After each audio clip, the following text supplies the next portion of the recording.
Rescue paradox.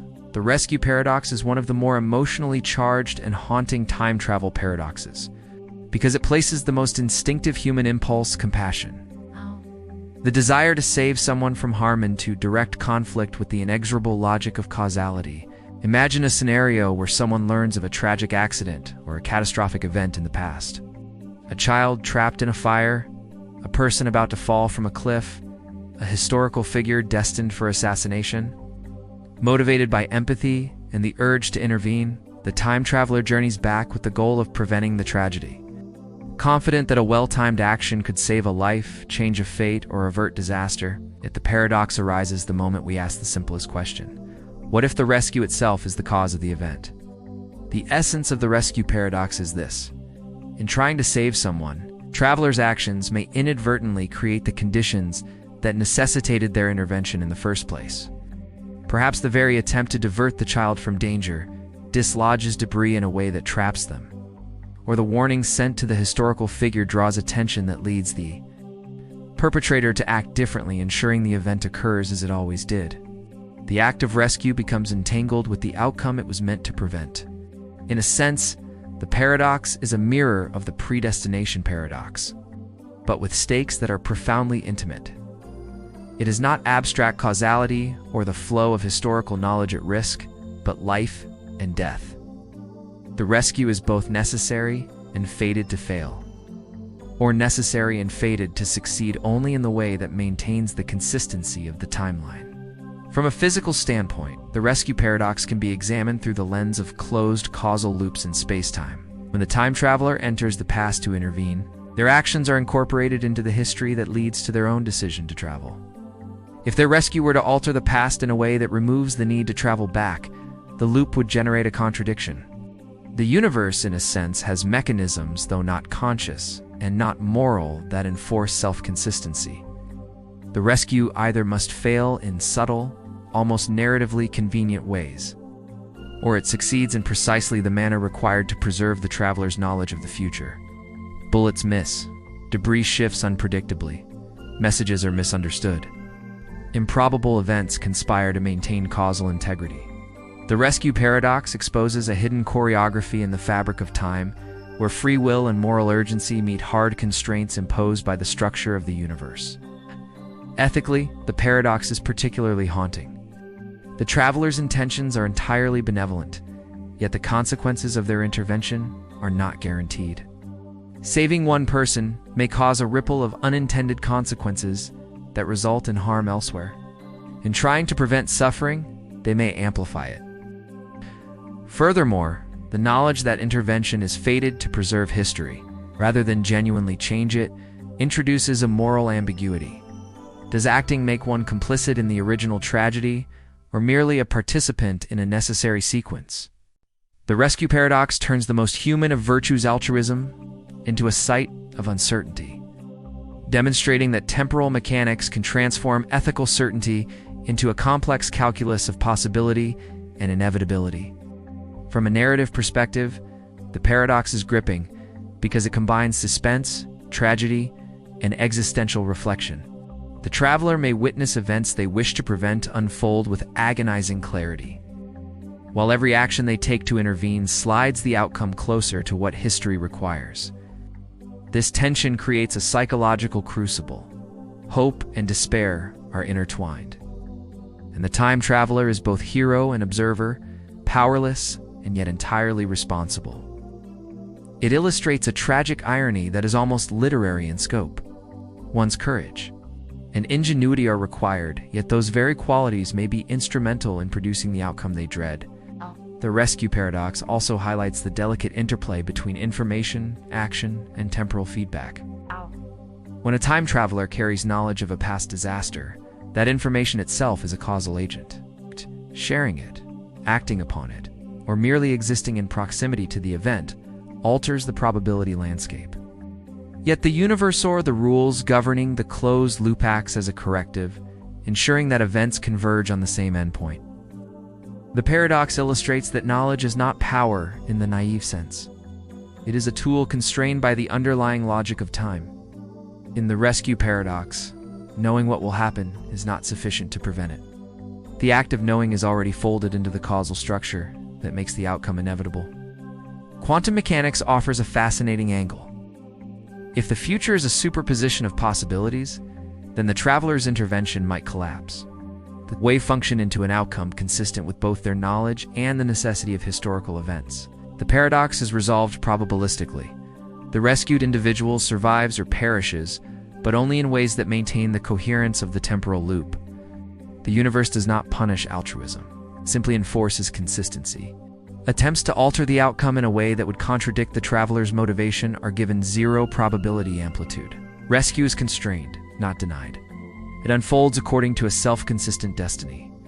Ultimately, the rescue paradox is a meditation on the limits of agency in a universe where time can fold back upon itself.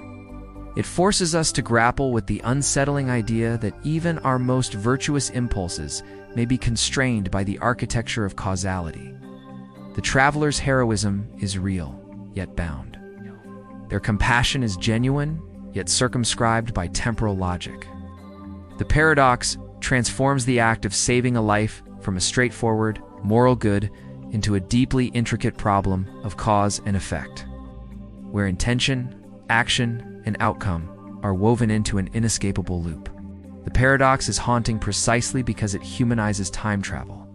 It is no longer a thought experiment about objects, its information, or abstract histories, but about people, lives, and moral choice.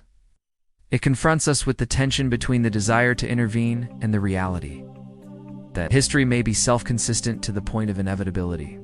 In doing so, it asks a profound question. In a universe where the past cannot truly be changed, what does it mean to act, to care, and to try? The rescue paradox leaves us with the unsettling yet mesmerizing insight that sometimes the very effort to save someone is inseparable from the circumstances that place them in danger, and that time itself may be the ultimate arbiter of who survives and who perishes. Assassin Paradox. The Assassin Paradox is one of the most unsettling and vividly cinematic time travel paradoxes, because it takes the abstract tension of causality and folds it directly onto life and death. Imagine that a person, motivated by vengeance, ideology, or duty, decides to travel back in time to assassinate a historical figure. Perhaps the target is a tyrant, a criminal, or a political leader whose actions shape the future in profound ways. The assassin plans meticulously, choosing the moment and method with precision, confident that by removing this individual from history, a better future can be secured. Yet the paradox emerges the instant you ask the simplest question: what if the assassination succeeds? If the target dies before they enact the very events that inspired the assassin to travel back, then the motivation to travel back in the first place disappears. If the assassin never departs for the past, the target survives, and the future remains unchanged. But if the target survives, the assassin's journey was inevitable, meaning the attempt must happen. This is the essence of the assassin paradox. An action taken to prevent a cause can itself nullify the reason for acting. The paradox is compelling because it intertwines intention, consequence, and temporal logic in a taut knot. Unlike some other paradoxes which involve objects or information, this one is alive and urgent. A human life the assassin's and the target's is the axis around which causality contorts. The assassin's very existence, plans, and knowledge of history become part of the problem. To act is to risk erasing the very scenario that made action necessary. To hesitate is to allow history to unfold in a way the assassin deems intolerable. Every decision is both moral and temporal, creating a tension that is existential as well as logical. In classical physics terms, the paradox exposes the conflict between free will and consistency. If the universe enforces self-consistency, then any attempt to kill the target must somehow fail in a way that preserves the assassin's motivation. Bullets misfire, doors jam, the assassin's own hesitation intervenes. Coincidences align, the outcome conspires to prevent the contradiction. The laws of causality, in this sense, operate almost like a self-correcting mechanism. The assassin cannot succeed in a way that erases the reason for the assassination, because that would generate an impossible temporal loop. History protects itself through improbable, almost narratively convenient contingencies. The paradox becomes a study in constraint. Free will exists, but only within the bounds imposed by self-consistency. Quantum mechanics adds a more nuanced layer. If events are probabilistic rather than deterministic, then an assassination attempt can succeed or fail according to quantum probabilities. But closed causal loops impose conditions on the allowed outcomes. Models of time travel in quantum theory often suggest that the universe selects states that are fixed points under the loop, meaning that only sequences of events that preserve self-consistency are physically realized. In other words, the probability amplitude for the assassination succeeding in a way that erases the assassin's motive is zero. The paradox is resolved not by banning the act, but by shaping reality so that any act leads inevitably to an outcome that preserves the necessary history. The assassin may strike, but the target survives by some implausible quirk, a fluke of timing, a deflection, a sudden illness. The universe enforces temporal integrity. Ethically, the assassin paradox is darkly fascinating. The assassin believes in a moral imperative to prevent atrocity, avert disaster, or save lives, but the structure of time itself may render the act futile, or worse, morally ambiguous. Any attempt to intervene in history carries consequences beyond the obvious. Because interfering with one life can cascade through countless others, by trying to eliminate a single individual, the assassin risks creating ripple effects that were never intended. Yet the paradox suggests that the universe will resist any outcome that generates inconsistency, meaning the moral burden shifts from success or failure to intention, planning, and the navigation of constraints. The assassin's ethical calculus must account for inevitability as well as consequence. Narratively, the paradox thrives because it is inherently suspenseful and tragic. Imagine an assassin poised to strike, only to see every plan subtly unravel in ways they cannot predict. Every near success reinforces the loop, making failure both necessary and unavoidable. It is dramatic irony writ in the fabric of space-time. The assassin is the instrument of their own limitation. Constrained by rules they do not fully understand. The tension comes not from uncertainty about human skill, but from uncertainty about the structure of time itself. The paradox converts a conventional thriller into a meditation on fate, choice, and inevitability. The assassin paradox also exposes how deeply interconnected events can be. Every life carries causal threads that extend far beyond what is visible. The target's survival or death affects political decisions, technological developments, cultural shifts, and individual lives across centuries. The assassin, by attempting to sever one thread, risks tangling countless others. Yet, paradoxically, if the universe preserves self-consistency, those threads remain intact. The assassin's act is both meaningful and meaningless. They are the agent of historical drama. But the drama unfolds precisely as it always did. The tension between agency and futility is the heart of the paradox. Finally, the assassin paradox invites reflection on the human desire to control history.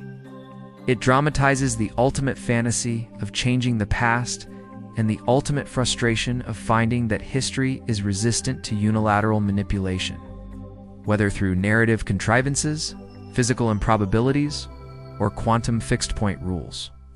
The paradox illustrates a fundamental principle. Some events, particularly those that create the conditions for their own intervention, are stubbornly self-preserving. The assassin may move through time, but time, in turn, moves around them, enforcing consistency, shaping outcomes, and ensuring that the loops of cause and effect remain closed. In the end, the assassin paradox is a vivid illustration of the tension between action and consequence in a temporally mutable universe. It is the story of how intent can be thwarted, not by failure of skill or luck, but by the very logic of causality.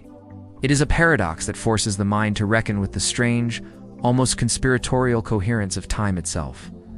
A world where every strike, every choice, every life is woven into a tapestry that resists erasure, and where the assassin is forever caught in the dance between motive and inevitability. Self-creation paradox. The self-creation paradox is a strange and unsettling idea that pushes the logic of time travel to its most personal and intimate extreme, where the origin of a person or a conscious mind becomes entangled with the very loops they navigate. Imagine a scenario where someone travels back in time and through a series of precise interventions ensures their own birth. They might save the life of an ancestor who would otherwise have died, leave behind instructions that set a chain of events in motion, or even, in a more science-fictional sense, provide genetic material or knowledge that contributes to their own conception. The paradox lies in the uncomfortable question: if you cause your own existence, where did you actually come from? Your life appears to emerge from itself, a closed loop of causality with no external origin. You are both effect and cause simultaneously, a living embodiment of a logical circle that defies our normal sense of chronology. The paradox is compelling because it forces a confrontation with our assumptions about cause and effect. Normally, people have a clear lineage, a past that precedes them, a chain of events, a combination of genetics, environment, and circumstance that brings them into being. The self-creation paradox obliterates that framework. You exist because of actions you take in the future, which themselves depend on your existence. It is a temporal Mobius strip. The arrow of causality twists back upon itself until you cannot distinguish the inside from the outside. From a theoretical perspective, this creates a closed causal loop where the initial conditions are indeterminate in the usual sense. They are determined only by the loop itself. No external timeline provides the seed. The loop generates the existence internally. Physics provides one lens for understanding this, especially in the context of closed time-like curves in general relativity. Such curves allow for trajectories through space-time that return to their own past. Within these curves, events can be self-consistent in ways that ordinary intuition finds counterintuitive. The laws of physics do not forbid a loop in which a person's existence depends on their own actions in the future. So long as the loop does not generate a contradiction, the challenge is inconsistency. Any intervention you make in the past must ensure that the conditions necessary for your future existence remain intact. Attempt to alter the loop in a way that would prevent your own birth, and the timeline resists, creating a form of temporal inertia or inevitability. The universe, in essence, enforces self-consistency. The paradox also raises profound philosophical and psychological questions. Are your decisions truly your own, or are they preordained by the necessity of your own emergence? In one sense, the self-creation paradox suggests a deterministic framework where choice is an illusion because any action you take must satisfy the constraints of the loop. Yet from another perspective, your choices are fully realized, experienced in real time, and necessary for the continuity of your own existence. You live with the full phenomenology of agency, even as the causal architecture underlying that agency is profoundly counterintuitive. Information theory adds another layer of intrigue. In a self-creation loop, knowledge, skills, and even memories can become unmoored from conventional temporality. If you travel back and provide yourself or an ancestor with information that will be necessary to guide events toward your birth, that information effectively has no origin outside the loop. You are a vector of information to yourself, carrying content backward in time in order to preserve your own existence. In this way, not only is your physical life self-generated, but aspects of your cognitive and cultural identity can also emerge from a temporal feedback system. Knowledge, like existence, becomes its own cause. Ethically, the self-creation paradox is fraught. Ensuring your own existence may require manipulating others, influencing events, or making choices that ripple outward in unforeseen ways.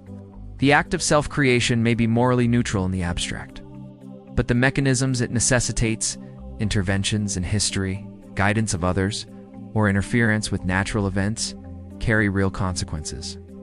In every loop, there is a potential cost. A web of cause and effect that must be navigated carefully to preserve the desired outcome. You become both creator and participant in a timeline that is intimately bound to your own survival. The paradox also intertwines with identity in profound ways. If you are the product of your own future actions, can you distinguish the self that exists in the original timeline from the self that ensures that timeline? Are you one continuous consciousness, or multiple instances linked by necessity and feedback? The self in a self-creation paradox is a hybrid entity. You are simultaneously past, present, and future, origin and result. Student and teacher. The boundaries between who acts and who is acted upon blur, creating a fluid, almost mystical conception of personhood. Narratively, the self-creation paradox is captivating because it situates the drama of time travel inside the most intimate arena imaginable, the self. Unlike other paradoxes that hinge on abstract objects, information, or historical events, this paradox places the stakes squarely on human life and identity.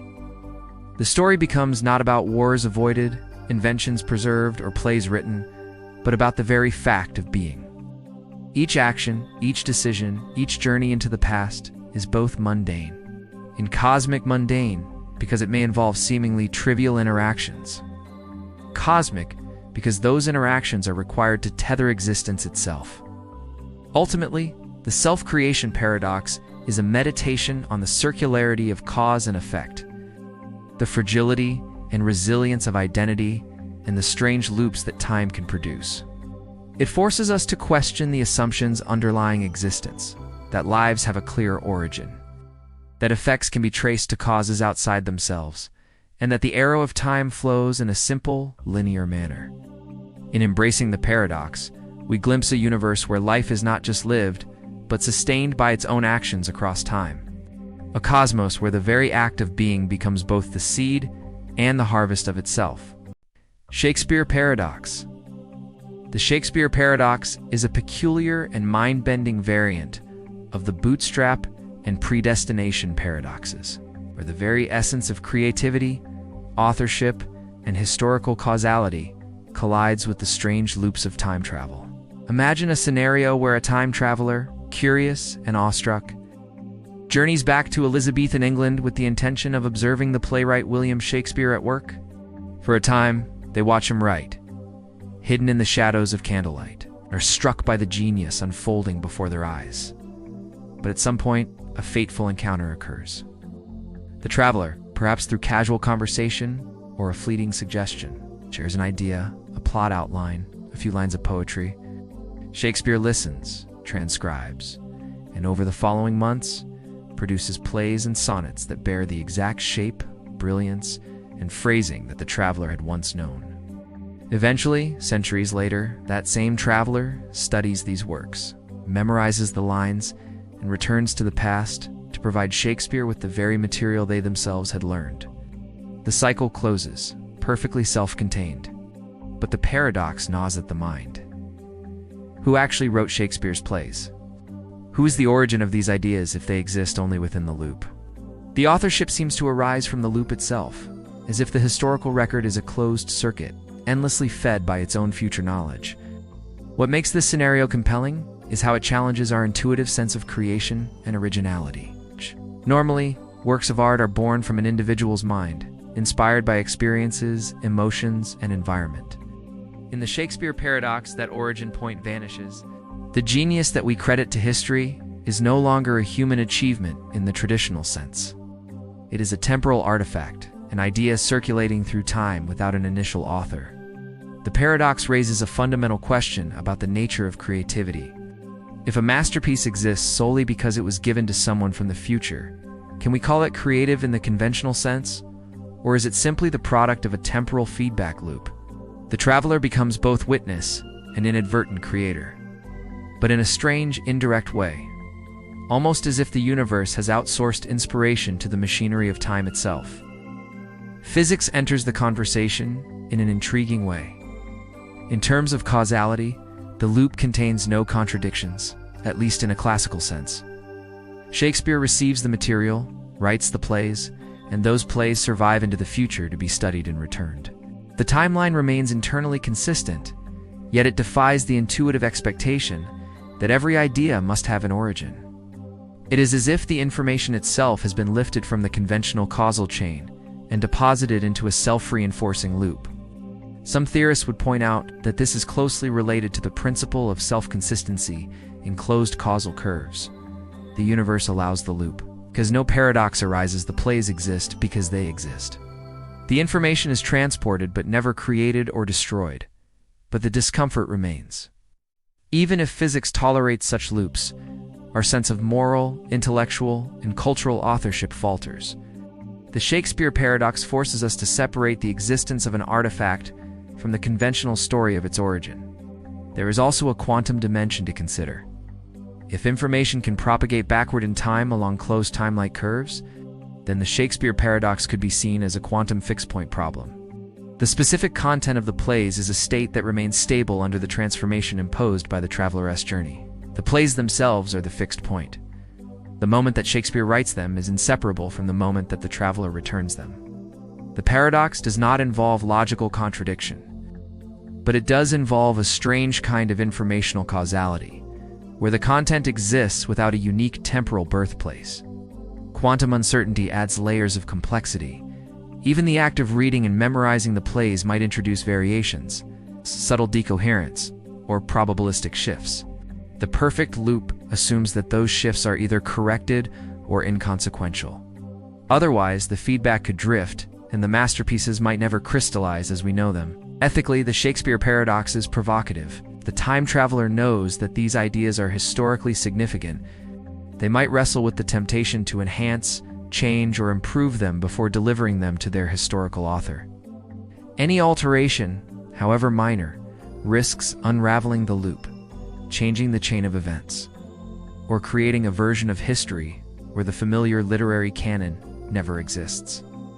The traveler becomes a custodian of culture bound to preserve what is, even if it was never originally produced by a human mind.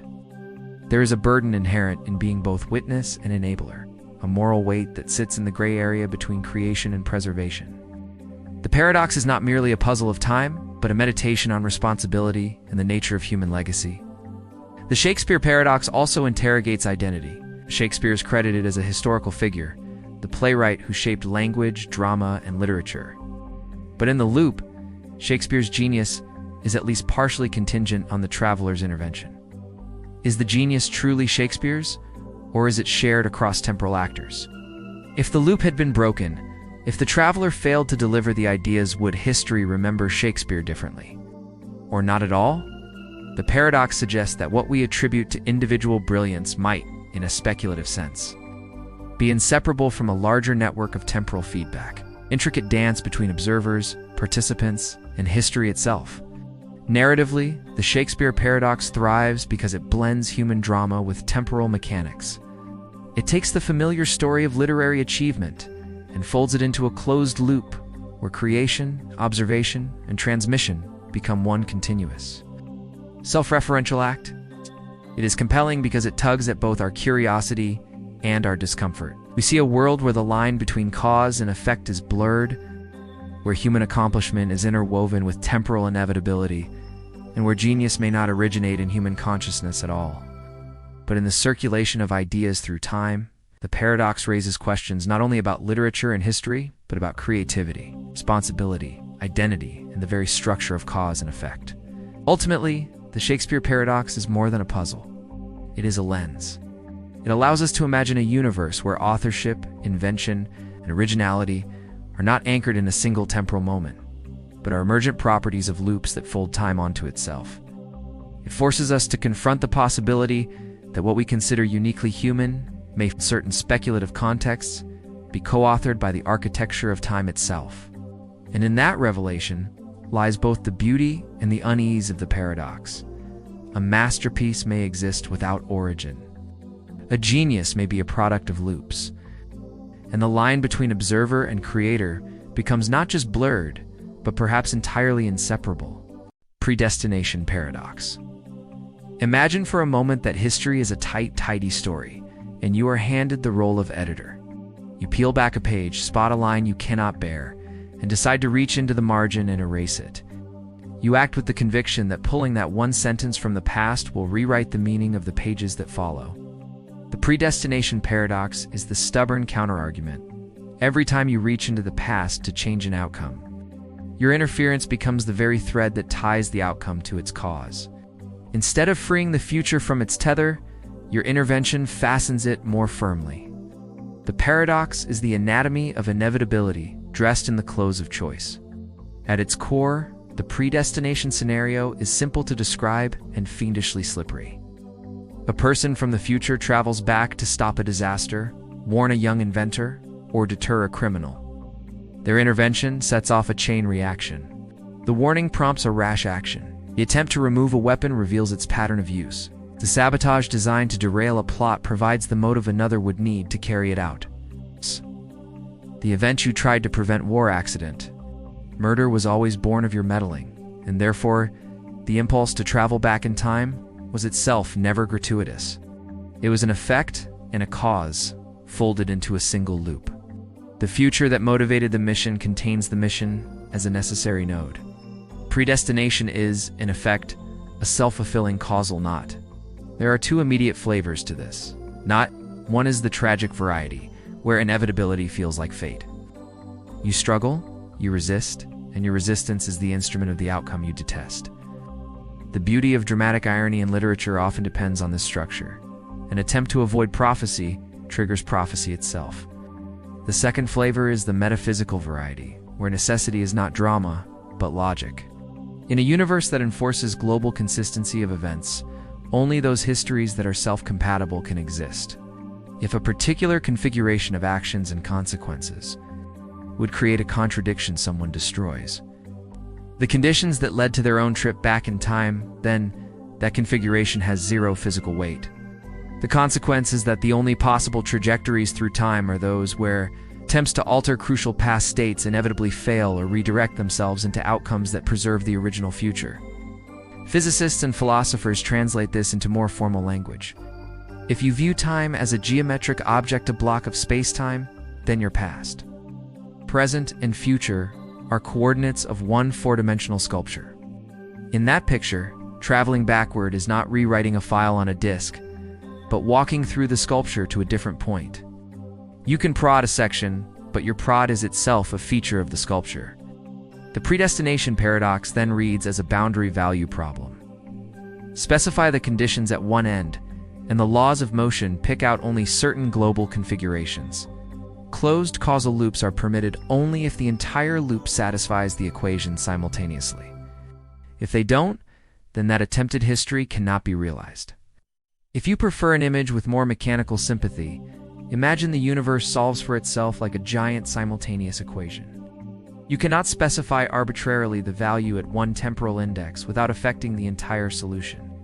The time traveler is therefore not an outside agent altering initial conditions. They are part of the system whose boundary conditions were already fixed. Their intention matters psychologically, but physically it is constrained by a consistency requirement. Where predestination meets human intuition is in free will. If the chain is fixed, did the time traveler ever have a choice? The paradox forces us into a thorny philosophical crossroads. One route is to accept a form of fatalism. Choices are illusions, because the historical tapestry is woven, and your hands only trace threads that were always going to be traced. Another route is compatibilist. You acted freely insofar as your decisions were the natural outcomes of your character and information set, even if those decisions were foreordained in the broader tapestry. A third route embraces a more radical pluralism. The universe contains branching possibilities. In retrocausal acts, simply select a branch without changing the origin branch. Each answer reshapes moral language. Responsibility, culpability, and praise become functions of what an agent could do given the information they possessed, not of metaphysical plasticity. Quantum mechanics complicates the matter in an intoxicating way.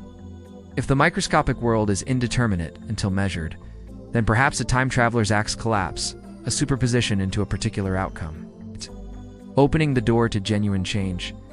But clever theorists noticed a catch when you allow closed causal loops in quantum systems. Naively applying wave function collapse leads to paradoxical probabilities outcomes that would be inconsistent with unitarity. Two lines of thought emerge to salvage consistency. One says that the laws governing closed time-like curves force the system into specific mixed states that are fixed points of the quantum evolution, effectively selecting probability distributions that avoid contradiction. Another leans on many worlds. Every possible outcome occurs in some branch, and the time traveler's act merely steers which branch an observer inhabits. Both strategies retain the paradox's spirit while softening its sting. Either outcomes are chosen to maintain self-consistency at the quantum level, or the traveler simply shifts between worlds in which the future is already coherent with the past. Ethics receives a new shade under predestination. If your warning to a loved one causes them to make a choice that leads to their death, did you act rightly? If your attempt to avert catastrophe creates the conditions for that catastrophe, but also saves a larger number of people, how do you judge the calculus? Moral blame is hard to apportion because causality in a loop spreads blame both backward and forward. Agents become custodians of consequences that radiate along closed wires. Predictive humility becomes a virtue. Intentions do not guarantee outcomes, and the history that longed for your intervention may depend on the very misfortune you hoped to prevent. Predestination also has a curious information-theoretic twist. In a self-consistent loop, information that appears to be learned from the future can propagate backward and become a seed for events that created the very information a cousin to the Bootstrap Paradox. The content you bring might lack an origin within any single temporal slice, but the loop as a whole contains a consistent informational account. This raises questions about authorship, ownership of ideas, and the provenance of knowledge. If a mathematical proof is given to you by your future self and you publish it, who discovered it? The answer can seem unsatisfying. The proof is true because the loop carries it, and its origin is the loop, not a person. Narratively, predestination is a tonic for tragedy and wonder. It allows stories where characters fight a current that is as much moral as it is physical. The paradox delights in the cruel irony of prevention that precipitates, also offers a richer psychology of acceptance. Characters who learn the structure of their constraints face a new kind of agency, how to live meaningfully inside a loop. Some choose to obey, some subvert in ways that are locally significant, though globally futile, and others embrace the narrow freedom of small personal choices that do not threaten the macro structure. That last possibility suggests a reconciliation. Even in a world where grand historical arcs are fixed, there remains the texture of personal life affection, remorse, growth that is not erased by predestination. In the end, the predestination paradox is less a final verdict than a diagnostic. It tests our assumptions about causation, identity, and moral weight. It forces us to ask whether the past is a receptacle that can be emptied and refilled at will, or whether it is part of a tightly interwoven whole that resists selective editing. Whether one embraces consistency principles, branching universes, quantum fixed points, or a philosophical dissolution of free will, the paradox gives every answer to the same question. What becomes of choice when cause and effect fold back on themselves? The answers vary, but all of them leave you with the same small, unsettling insight.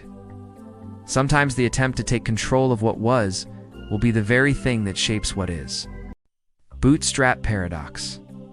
The Bootstrap Paradox is the unnerving feeling that something can exist without ever being created. Picture a book that appears on your doorstep one rainy night, perfect copy of a masterpiece that history says will be written 10 years from now. You keep it safe. When that decade passes, you, older, more tired, oddly grateful, carry that same book back to the rainy night and place it on your own doorstep. The loop closes with a soft thud of paper on wood. Who wrote the book? Not the future author. They never did any writing. But you were only a courier. The book seems to have stepped out of the void, an orphan of causality whose parent is the circle itself. What makes the paradox a paradox is not that objects can move strangely, it's that explanations seem to evaporate. We expect causes to stand behind effects like pillars behind a roof. In the bootstrap loop, the roof holds itself up. The object's world line is continuous. You carried the book, you placed it. But its origin story is missing. There's no moment of composition, no original draft, no exhausted night where a writer birthed chapters out of doubt. The book is all consequence and no cause. Time travel reframes this as a question about what origin even means. One answer is that our insistence on a local origin is parochial. Maybe the origin of the book is not located at any particular time slice. Maybe it is distributed across the entire closed loop. The book exists because the loop exists, like a melody that exists because the record grooves form a circle. This is causal holism. Any piece looks a causal if you refuse to acknowledge the whole. The paradox purrs when we try to pry the loop apart into before and after. Because inside a loop there is no global before and after, only the route you take around it. As soon as you try to make the example concrete, physics presses back with details that sharpen rather than dissolve the strangeness. Consider information versus matter. The paper and ink certainly have a physical history. You held the mass in your hands. You expended energy carrying it. You sweated into the binding. And every microscopic scuff has a cause. No conservation law is violated by transporting an object in a circle. But the information, the pattern of words, the intricate structure that makes the book valuable is the thing that feels unearned. Algorithmic information theory says that non-random structure carries a kind of complexity cost. It is compressible only so far. If the book's text is genuinely complex, where did that structured complexity come from? The loop seems to conjure it without anyone composing a sentence. A fold in the world's relentless tendency to fray. Paper yellows, ink diffuses, bindings crack. If the loop is truly closed, each circuit ages the book. After enough passages, the letters blur, the cover delaminates, the object turns to a clump of lignin and regret. A perfect loop, therefore, must include mechanisms that counteract this derestoration steps. Replacement pages, climate control. Otherwise, the same book that leaves the future is not the same book that arrives in the past. In a deeper statistical sense, physical processes introduce noise into signals. Without active error correction, every round trip will corrupt a few bits. Over many cycles, the text drifts. The bootstrap loop becomes a telephone game looping through time. Strangely, this solves and deepens the paradox at once. It solves it because the information is no longer free. The loop requires energy, work, and care to maintain fidelity. It deepens it because even if the book survives, it becomes a fossil record of the loop's own imperfections. The author is still no one. The editor is the universe. There is a way to formalize this intuition. Think of the past to future journey and the future to past return as a single transformation that acts on the state of the object.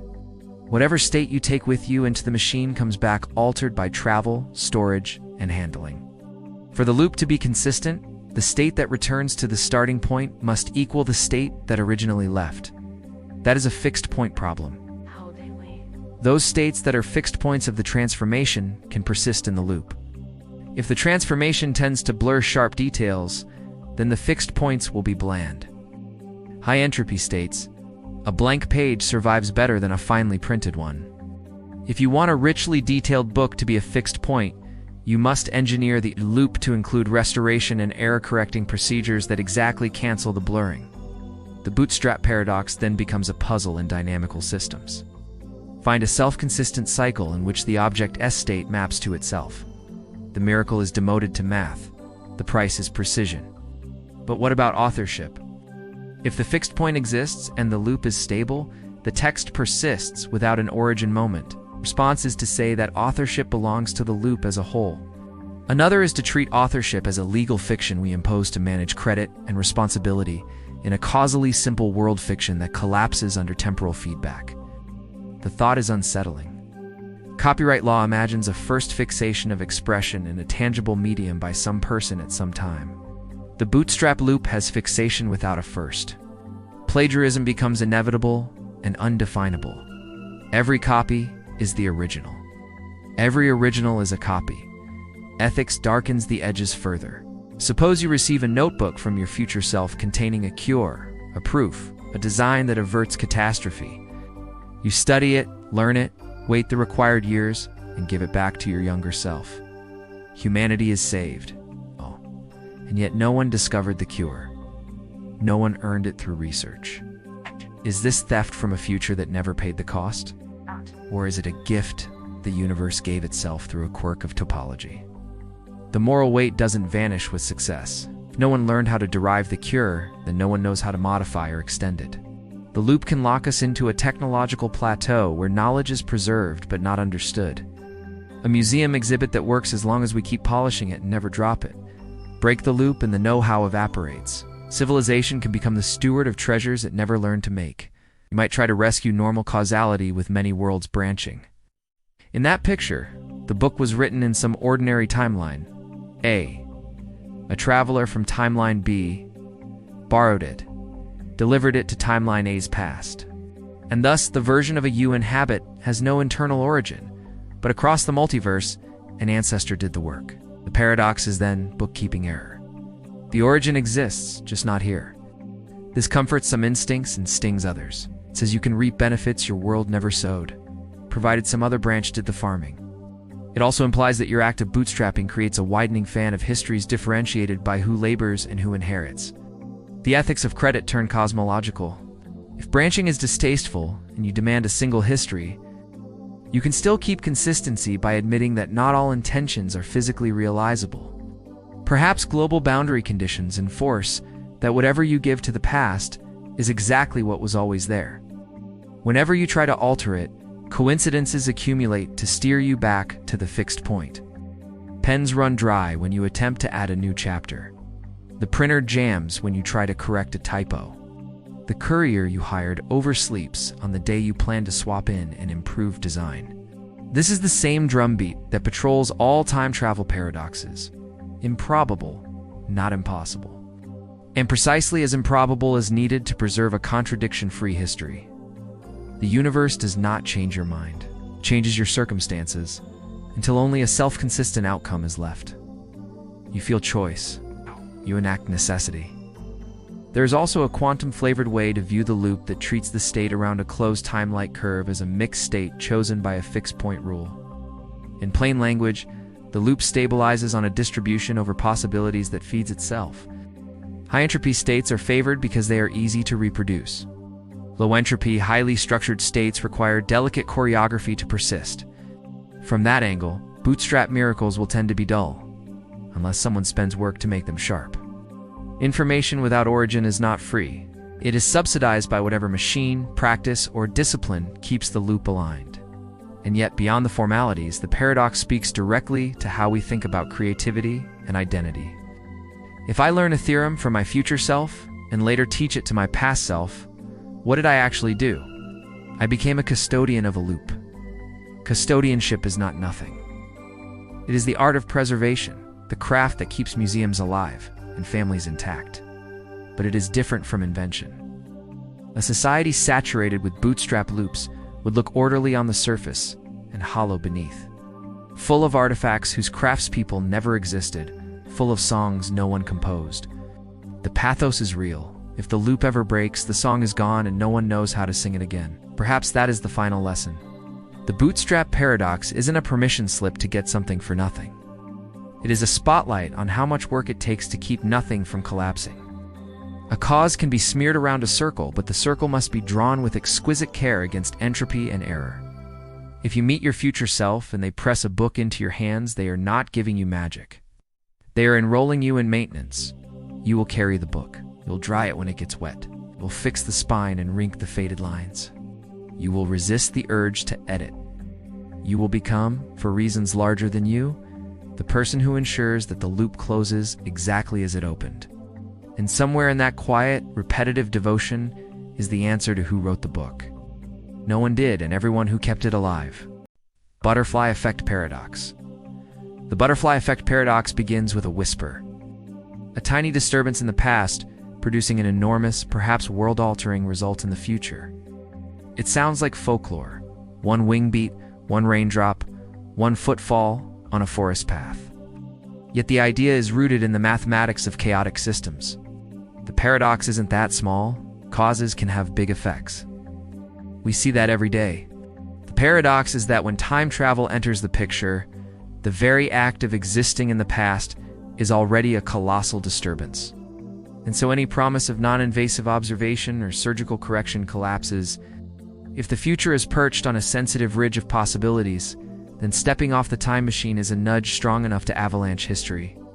The dilemma becomes sharp when you try to craft a mission that depends on the future staying mostly the same.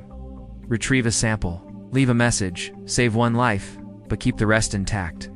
The theory says you cannot keep the rest intact, not because fate is dramatic, but because the world is dynamically twitchy. Chaos is not randomness. It is structure with an appetite. In a chaotic system to states that differ by a microscopic amount. An extra molecule of air here. It's a slightly different angle. They diverge exponentially as time unfolds. The measure of that divergence, the Lyapunov exponent, is a way of saying how quickly the present forgets the past's fine print. When you walk into Jurassic air, your body displaces trillions of molecules. You are a barometer with legs, shifting pressures, scattering dust motes, casting a moving shadow that cools leaves by fractions of a degree. You don't need to crush an insect to change everything. You need only to exist and breathe. The turbulent atmosphere folds and stretches those tiny differences like dough, injecting them into cloud formation, rainfall, lightning, that changes soil moisture, that changes plant growth, that changes food sources and predator patterns. Sensitive species cling to thresholds, cross them, and the lineage blinks out. The next time someone wants to know what exactly caused the mammals to flourish differently here, the honest answer is not a dramatic event, but a tapestry of butterfly scale edits, whose accumulated effect becomes decisive. Time travel turns sensitivity into contradiction. Imagine you step back one day to watch a crucial meeting that led to a disastrous policy. You plan to remain hidden, choose soft shoes, you avoid touching anything, you barely breathe. But your very presence perturbs the air, the thermal currents, the subtle cues that bodies unconsciously read from the environment. A door closes a fraction of a second earlier, a throat clears half a syllable later, someone's gaze catches a glint from your watch face through the crack. No one notices, yet the conversational rhythm lands on a different microbeat, and a sentence lands with less conviction. The vote still passes, or it doesn't, but the margins, alliances, and timing shift. The paradox now blooms. If your mission required the original future to exist in order to motivate your journey, then your arrival sabotages the preconditions for your own departure. You are a self-erasing cause, not by killing a grandparent, but by scuffing the grain of probability. The tension isn't confined to politics or weather. Economies, ecosystems, neural networks, and cultures all display chaotic regimes where path dependence rules. Your slight interference in a marketplace decades ago changes a trader's stress level. A coffee break, a missed cab, a different phone call. Once in a while, the deviation dampens out. Feedbacks pull the system back toward a stable cycle or attractor. But the paradox cares about the cases where damping is weak and amplification is strong, where the system is perched near a tipping point. The horrifying implication for tidy missions is that minimal contact is an illusion. Unless you can guarantee you are operating within a robustly stable regime. Time travel doesn't provide that guarantee, it strips it away. There is a tempting counter-argument that in a vast world, local perturbations get averaged out. The ocean swallows ripples. The market absorbs small bets. The forest regrows. This comfort is statistical, not universal. Chaotic sensitivity is not about average outcomes, but about how often a small shove captures the amplifier. You don't need every wing beat to topple empires. You need the handful that interact with the right hinge, because you cannot predict which hinges are primed. Even a policy of do as little as possible is indistinguishable from playing darts in the dark. The paradox, therefore, includes an epistemic edge. It is not merely that you change things.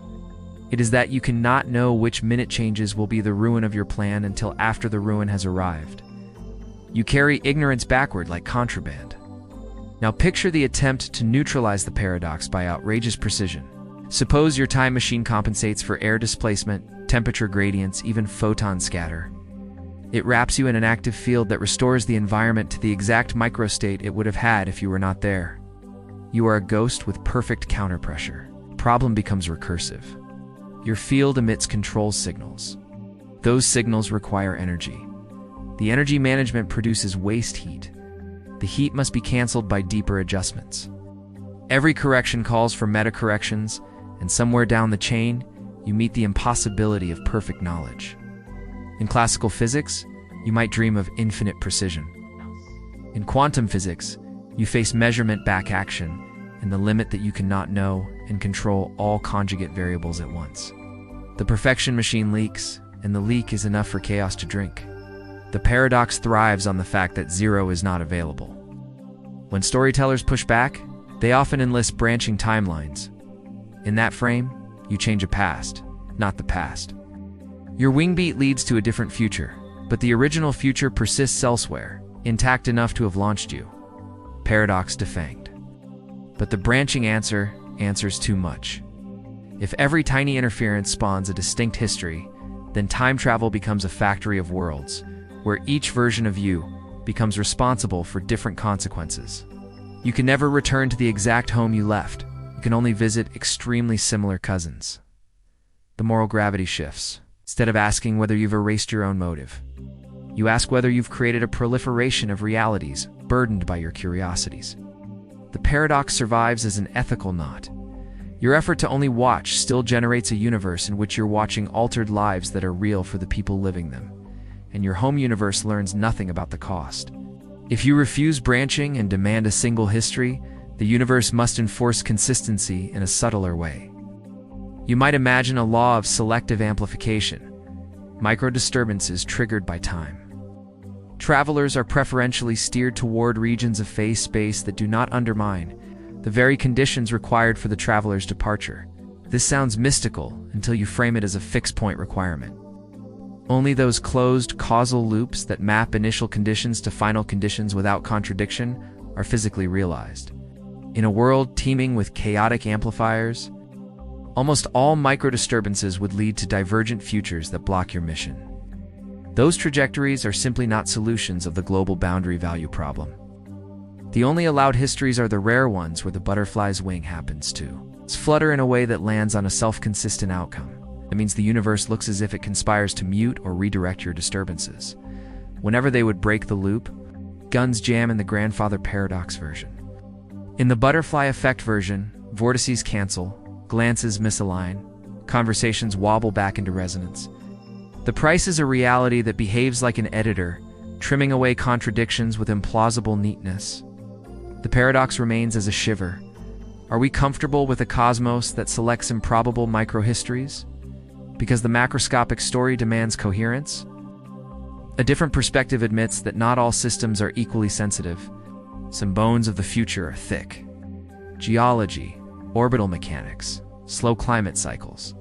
The aging of stars' many features shrugged off one traveler's heat signature. The butterfly does not dethrone gravity, yet we live on the seam, where agnostic physics meets tangled life. And it is on that seam that meaning resides. Care about cities, languages, rights, art, families, and all those sit precisely in domains where timing and thresholds matter. The paradox is therefore human-scaled. It threatens the things we care most about, not because the cosmos is fragile, but because significance resides in structures that are... There's also a quiet statistical twist. When you return from the past, you will tend to notice the most dramatic deviations. You will tell the story of how a tiny thing turned into a huge thing. You will not notice the countless branches where your wing beat drowned in noise. This is survivor bias applied to histories. The paradox feeds on narrative selection.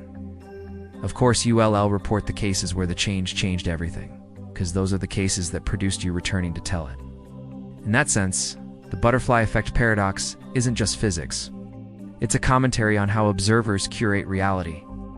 We are tuned to detect plot. Push the theory one step further, and it becomes a meditation on identity. If futures diverge wildly under tiny nudges, then who you are is partly a fossil of micro-events you never perceived. A different driver braking 1 meter earlier at a crosswalk 15 years ago. Teacher glancing your way at just the right instant. A random walk of gut bacteria changing your mood. The day you met a friend your life is a coastline traced by capillary waves. Time travel exposes that dependence by making your own body the wave maker. You cannot separate yourself from the sea you're stirring. The paradox reveals the hubris and the fantasy of the clean correction. You cannot fix one tile without rearranging the mosaic that contains you.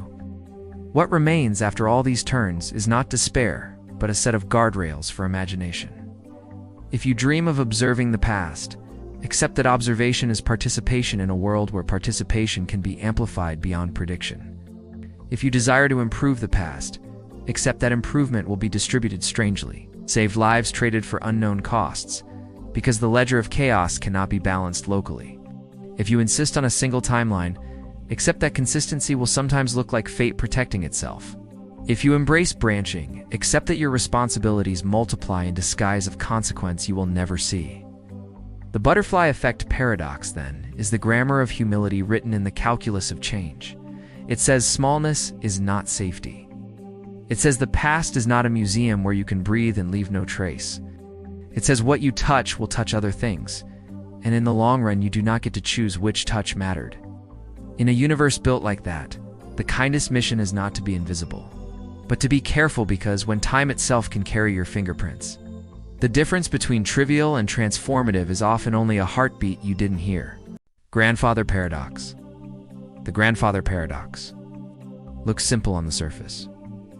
If you travel back in time and prevent your grandfather from meeting your grandmother, then you were never born. If you were never born, you could not have gone back. If you did not go back, your grandparents did meet. If they met, you were born. If you were born, you could go back, and so the loop snaps and crackles like a shorted wire. But hidden inside that nursery rhyme logic is a map of everything we mean by cause, identity, probability, and even what counts as the past. To press on the paradox is to press on the joints of reality. Start with the cleanest version. Picture time as a single line, a block universe where every event has one definite address. You step into a machine in 2025, traverse a curved corridor in space-time, and step out in 1950. Your goal is not necessarily violent. Maybe you only plan to delay a train, spill a drink, start an argument, any small nudge that keeps two strangers from becoming a pair. In everyday reasoning, you're about to remove a necessary cause of your existence. If you succeed, there's no you later to have performed the intervention. But that you is standing right there in 1950, a contradiction dressed in a trench coat. This is why the paradox bites so hard. It doesn't merely make you ask whether causality flows backward. It makes you ask whether a statement can be both true and false in the same world. Logic refuses to let a single history universe contain both your arrival and your erasure. One way out is the idea of consistency as a law of nature. Imagine that the universe is allergic to contradictions. Call it a cosmic editorial policy. Whatever you do in the past was already what you did in the past. Under this rule, you cannot create a contradiction because there simply are no solutions to the equations of motion in which you do. The gun jams. You trip on the curb. Your resolve falters at the decisive second. Chance conspires with eerie precision, so that the only timeline that exists is one in which your actions fold neatly into the history that produced you. We usually treat coincidences as improbable, but here, improbability isn't a problem. It's the mechanism. The universe becomes a master of slapstick timing to protect consistency. Still have free will in the sense that you can form intentions and act. But only those action histories that knit into a self-consistent tapestry are physically realized. You never annihilate your origin because you never did. Your memory of almost doing it was always part of the past. This solution feels elegant and suffocating at once. It preserves a single coherent history, yet it makes the world suspiciously choreographed, as if the dice know which faces are forbidden, and it forces you to redefine control. You can choose, but only outcomes that pass the consistency test can occur. Free will becomes a pathfinding problem in a maze whose walls were built long before you were born. Another route is to keep your agency and relax the demand for a single history. Suppose traveling to the past is more like changing lanes than reversing traffic. You exit the machine not into the unique 1950 that produced you, but into a 1950 that is microscopically different and destined to diverge. In that branch, you can derail the romance. In your native branch, you already exist and will remember the decision to try. So when you erase your ancestor, you're not retroactively deleting yourself. You are creating a new world line in which someone genetically like you never arises. Become a kind of causal expatriate. Your biography originated in one history, but your actions have their consequences in another. Under this view, changing the past is a misnomer. You can influence a past, not the past. Your success matters enormously to the people of the branch you enter, but it does nothing to the reality you came from. Returning home takes you back to the branch where you always failed to erase yourself, even if somewhere else you succeeded. This branching answer softens the paradox, but shifts the emotional center. If your goal was to save millions by preventing a catastrophe, you must accept that you only save the versions of them in the branch you reached. Moral calculus suddenly reads like travel planning. Which branch are you visiting? What good can you do there? And can you ever get back to report it? Even your identity feels less anchored. If every major choice spawns histories, they're versions of you who never stepped into the machine at all, versions who tried and failed, versions who never existed. The grandfather paradox becomes an ethical mirror. What does responsibility mean if your acts only bind a subset of futures? There's a third style of resolution that treats the paradox not with multiple worlds or cosmic coincidences, but with a fixed point rule for information. Think of the past and future exchanging data around a loop. Your present state influences your past intervention, which influences your present state, and so on. The only physically allowed cycles are those that stabilize. In practice, that means the transformation that maps who you are when you depart to the conditions you create when you arrive in the past must have a self-consistent solution. If plotting to eliminate your ancestor implies that the arrival conditions force you to abandon the plot or suffer an accident that prevents it, then the loop closes without contradiction. It sounds abstract, but it turns the paradox into an equation with a unique answer rather than a logical explosion. The price is strangeness. The world must sometimes deliver conspiratorial coincidences to reach the fixed point. Under any of these views, the small details become philosophical dynamite. What if you don't target your grandfather at all, but merely cause your grandmother to miss a dance by 5 minutes? It seems gentler, yet it's arguably worse. Conception depends on astronomical alignments of timing at the cellular level. A 5-minute nudge yields a different genetic lottery ticket, which means you, as the particular organism who traveled, would not exist. The paradox reappears. You stand there as proof that you will exist, and you also arrange that you will not. Single history consistency answers with another improbable coincidence. She still meets him later in a way that preserves the exact reproductive outcome. Many worlds answers with branching she meets someone else, and a different child is born, but not you. Fixed point answers by insisting the only stable loops are the ones that quietly funnel you into non-preventative behaviors. No matter how delicately you try to erase your cause, the universe either thwarts you, shunts you, or refactors you. When you frame it that way, the paradox becomes less about murder and more about necessity. It asks whether a necessary condition can be removed from its effect and still have a world that contains the effect. If you say no, necessity is inviolable in one history, you get fate disguised as physics. If you say yes, but only by shifting to a different history, you keep agency but surrender the idea of a single past. If you say yes, provided the loop finds a fixed point, you keep one history but accept a reality that edits your attempts in real time to avoid contradiction. Identity, too, goes wobbly. Suppose you fail to prevent the meeting but succeed in slightly altering your grandfather's life. He changes careers, moves to a new city, and becomes stern where he was gentle. You still exist, but your parent grows up differently, and therefore, so do you. If you return home, are you the same person who left? Your memories of childhood won't quite match your friends' memories of you. The paradox quietly spreads from genealogy to psychology. How much alteration can a self absorb before it becomes someone else? The grandfather paradox hints that personal identity is a thread woven through a specific causal fabric. Tug the fabric and the thread phrase. There's also the thermodynamic itch, times arrow in daily life, points from order to disorder, past to future, cause to effect. Traveling backward looks like swimming upstream in entropy. If the universe strongly prefers histories where entropy increases, then the kinds of coincidences needed to maintain consistency, guns jamming, phone lines busy, doors sticking at the right moment, might not be magical at all. They might be the typical outcomes in a state space where only a narrow corridor of microhistories lead to contradictions, and dynamics statistically avoid that corridor. The paradox then becomes a measure, zero curiosity. Possible to imagine, not typical to realize.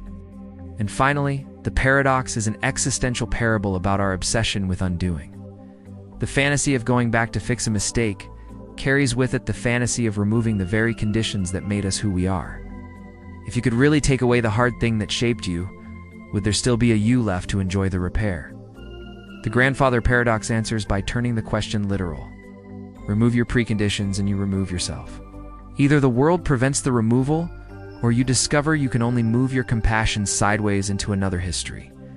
Or you learn that the only changes allowed are the ones that loop back and make you exactly the kind of person who tried and failed. In every version, the paradox refuses cheap redemption. It tells you that the past is not clay so much as scaffolding, and you are standing on it while you reach for it with a hammer. So the paradox survives as a compass, pointing in 3 directions at once. Follow one bearing, and you get a single, consistent timeline policed by improbable but lawful coincidence. Follow another, and you get branching realities where you can change a past, never the past. And your moral circle expands to include neighbors you'll never see again. Follow the third, and you get loops that select themselves by mathematical stability, a world where only fixed points are allowed. Each route feels alien in a different way, but all of them protect the same jewel, that a cause cannot both be necessary and absent in one and the same history. When you finally step out of the machine, that is what the paradox teaches, not as a prohibition but as a kind of tenderness. The past, whatever else it is a structure that holds you. You can lean on it, you can push against it, but you cannot kick it away and still expect to stand. The changing memory paradox. Imagine waking to a life that fits you like a shirt sewn for a stranger. Your apartment is in the right neighborhood, but the front door key you've used for years finds a lock with different teeth. Your favorite mug is missing, and in its place sits a cup from a cafe you don't remember visiting, that nonetheless sparks the glow of a fond habit. In your phone's gallery, there are photos of a weekend you can't recall, smiling with people whose names arrive in your mind with alarming ease. You feel both the unease of being misplaced and the uncanny warmth of belonging. That double exposure in your head is the doorway into the changing memory paradox. When the past is altered memories in the present, revised to fit the new history accept. Not all of them do not all at once, and sometimes not completely. Your mind becomes the battleground where 2 incompatible worlds compete for residence, with receipts and alibis, and the quiet authority of familiarity. The paradox is not simply that memories change when the past changes. That would be tidy. A single snap, a rewritten script, a new set of recollections marching in with military discipline. The paradox is that the mind is not a hard drive. It is a living, predictive organ, constantly reconstructing the past to make sense of the present. When time itself edits the record, your brain does what it always does. It reconciles, it smooths, it fills gaps. Now, the gaps are canyons. One version of your childhood says you had a blue bicycle. Another insists it was red. A new photo album, which you feel you have always owned, shows the red bike. Yet a scar on your knee throbs with the memory of a tumble from a blue frame. Both streams feel genuine because memory does not carry a label that says original or revised. Subjectively, you possess authenticity and duplicate. This collision exposes how deeply identity leans on remembered continuity. You think of yourself as a single thread running through time, because yesterday's choices live inside you as reasons, promises, debts, and joys. Change the content of those memories, and you do not merely switch facts. You disturb the scaffolding that explains why you care about what you care about. A new history might place you in a different profession. Swap, which friendships survived college, replace a betrayal with a reconciliation. The mind receives these revisions as if they were always true, but the emotions that attach to the old memories do not always dissolve. You might feel grief for a dog you never owned in this version, jealousy toward a person you never dated here but did there. Guilt for a mistake the new past absolves. The paradox sharpens, which feelings are real when the stories that justify them are negotiable. Consider a traveler who alters a small thing, returns a lost letter to a grandparent, and nudges a romance back on track. The change is gentle, but waves propagate outward. The traveler arrives home to a present where a different uncle exists, which means different family gatherings, a different pattern of affection, different tensions about inheritance and holidays. In this revised present, the traveler's memories largely update to match the new constellation. They acquire recollections of the uncle's laugh, his gifts, his bad jokes. But because the traveler occupied the earlier history before stepping out of it, they also carry an earlier set of holidays where a different chair was empty. Their mind tries to braid the two. They will insist, with the calm certainty reserved for one's own life, that Thanksgiving happened in 2 kitchens. It will taste 2 gravies. They will remember speaking words they never spoke in this version and be unable to unremember them because the memory feels exactly like all their other memories feel. Vivid, fragmentary, emotionally sticky, true. A mechanistic story helps. Time permits closed, loops events, influencing their own conditions, then self-consistent histories are favored. but the brain is itself a loop. Each act of remembering is also an act of rewriting, reconsolidating the memory trace in light of current context. Change the context massively, and the reconsolidation process rewrites en masse. Yet the brain is not perfectly plastic. It has attractors, habits, stubborn traces, and redundant storage in narratives, habits, places, and shared recollection with others.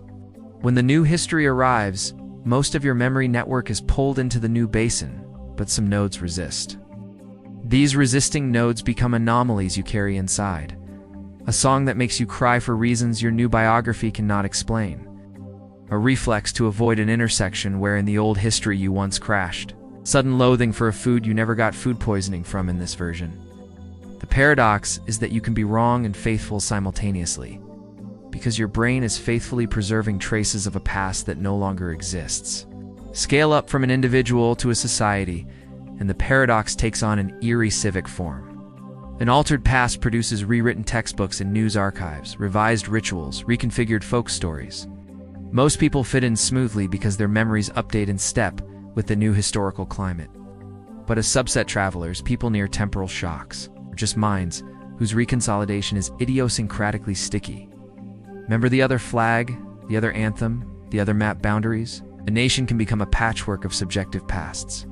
Disagreements that look like politics are sometimes metaphysics. You cannot convince a neighbor with arguments. It's about evidence. When the neighbor's evidence includes their grandmother's voice narrating a different century, entire institutions would have to be invented to cope. Memory registries where people voluntarily record both versions they recall. Courts that recognize testimony from divergent witnesses while guarding against opportunistic reinvention. Therapists trained not just in trauma, but in temporal dissonance. The law staggers under the weight of continuity. A contract you remember signing in the original timeline might not exist here. A marriage, a confession, a patent filing can wink in and out of being. Do vows persist if the day they were spoken has been rewritten? Do obligations survive a past that has been replaced? The humane answer is to anchor obligations in the person who remembers making them, but that threatens to create a class of people bound by promises the rest of the world cannot verify. The paradox doesn't merely threaten logic. It strains the social glue of trust. There are coping strategies. Some people externalize memory aggressively, keeping diaries, videos, and ritualized anchors designed to survive edits. Writing a sentence each night that encodes a checksum of the day. Burying time capsules at coordinated safe sites. Sharing memories in private networks so that any one person's revision can be triangulated by others. These strategies do not stop the mind from changing, but they create friction. When the new history's memories flood in, the diary in your own handwriting that insists the dog was named Blue, and not Rusty, becomes a stubborn stone in the river, a thing your brain must root around. This friction can be sanity, saving, or corrosive. It guards identity by refusing to let the new narrative settle. But it also keeps griefs alive and prevents reconciliation with the life everyone else now shares. The paradox touches the nature of truth. If memory's job is not to record, but to predict if the brain stores the past, mainly to better guess the next moment, then a changed world demands changed memories. From that angle, revised recollections are not lies. They are repairs that keep the predictive engine running. A mind that refused to update would be maladaptive, clinging to a causal model that no longer serves. But you are not only a predicting organism, you are a person who wants to have meant something yesterday. Meaning requires continuity, not merely accuracy of prediction. A memory system optimized for a mutable past risks hollowing out the sense that you have been someone across time. The paradox lives in that tension. A mind that adapts perfectly to history edits may lose its story. A mind that clings to its story may struggle to function in the new world. Alternate frameworks tame the chaos at a cost. In a branching multiverse, no one's memories truly change. Rather, there are multiple youths with different memories in different branches, and the experience of changing memory arises only when one you crosses branches or receives bleed through. In that picture, the paradox dissolves into logistics. Keep travelers from cross-contaminating narratives. Build etiquette for acknowledging that your colleague who remembers a different conference is literally from next-door reality. In a strict, self-consistent single timeline, by contrast, the only minds that retain wrong memories are those physically shielded during the rewrite inside a machine, for instance, or beyond a horizon where the edit wave has not propagated. That preserves coherence but reintroduces fate. If you were meant to keep the old memory, it was only because the global solution allowed a pocket of exception. More radical idea treats memory like entanglement. Recollections of your mother's voice are not only in your head. They are distributed across recordings, shared stories, the smell of her cooking baked into a pan, the way your sibling's face moves when she laughs. Times edits cannot simultaneously retouch all channels perfectly, so misalignments are inevitable. Those misalignments are where Paradox survives, not as a catastrophic contradiction, but as an interference pattern feint, shimmering, persistent. Sometimes the misalignment is a sensation you cannot place. Sometimes it is a decision you make for a reason. You cannot articulate that, nonetheless proves exactly right for the life you were supposed to have before the edit. Paradox becomes guidance in negative space, a compass made of ghosts. If you follow the implications far enough, you come to a hauntingly practical ethic. In a world where memories can change, you must build yourself to be more than the sum of your recollections. You develop values that outlast edits, commitments you renew, regardless of which past delivered you to this morning. You apologize for harms you alone remember. You keep loving people who, in this version, do not recognize the moment you first decided to love them. You let others teach you the parts of yourself the new history gave you without scorn for the parts it took. You become, by discipline and kindness, the fixed point times edits cannot easily move. None of this eliminates the eeriness. There will still be mornings when the air smells like a place you never visited. Still sunsets that yank tears from your eyes with the power of a memory you cannot place. There will be arguments that cannot be won because they are not about facts, but about which world is sitting behind your eyelids. The changing memory paradox does not promise resolution. It reveals that a self is an agreement struck between what happened and what is remembered, and when either side changes unilaterally, the contract must be renegotiated. The negotiation is messy, often painful, sometimes beautiful. It is what people do together when time refuses to behave. The self-defeating prophecy. Imagine a message arriving from tomorrow that says, with clinical certainty, that at noon a chemical plant will explode and blanket your city in ash. You publish the warning, evacuate the neighborhoods, shut down the reactors, and noon passes in clean silence. The plant does not explode. You saved everyone, and if you saved everyone, the very message that prompted the evacuation now seems to describe a future that never was. How did the message exist? Why did tomorrow bother to warn you about an event your own reaction made impossible? That not is the self-defeating prophecy. Knowledge of a future causes actions that prevent that future, thereby undermining the very basis for the knowledge. The prophecy eats itself. The paradox is sharper than a mere gotcha about prediction, because it asks what it means for information to be about the future when the act of receiving. That information changes the future. A prophecy is not a postcard from a fixed tomorrow. It is a lever inserted into the machinery of the present. Once pulled, the system is no longer the same system the prophecy purported to describe. If the prophecy is accurate, it triggers a response that makes it inaccurate. If it is inaccurate, it should never have been issued. Either way, the loop threatens coherence. There are two intuitive moves people make to try to escape the loop, and both are revealing. The first move says that a good prophecy includes the reaction to itself. It predicts not the raw disaster, but the disaster plus your hearing about it and acting. In other words, the message bakes in your evacuation, your shutdown orders, and the fact that noon will be quiet. But that transforms the prophecy into a strange tautology. If you hear this, you'll act, and because you'll act, the catastrophe won't happen. The content becomes less a forecast about the world than a statement about the feedback between message and behavior. It is accurate, but only because it predicts its own irrelevance. The second move is to cordon off action entirely. The prophet stays silent to keep the forecast true. That preserves predictive accuracy at the cost of ethics. The message becomes a museum artifact in a locked case. while people outside are left to suffer the avoidable outcome. Accuracy and responsibility pull in opposite directions. To feel how deep the problem runs, replace a mystic oracle with a machine. Imagine a widely trusted algorithm trained on oceans of data, built to issue a 1-bit bulletin each morning. 1, if a pandemic will occur next year, 0 if not. Governments have promised to act decisively if it prints one. But the algorithm is also designed to be self-consistent. It simulates next year, including the fact that its own bulletin will be read and acted upon. If it prints one, preventive measures are triggered, the pandemic vanishes in the simulation. And the correct bulletin would have been 0. If it prints 0, no measures are triggered, the pathogen spreads. And the correct bulletin would have been 1. There is no stable answer. The only solutions look perverse.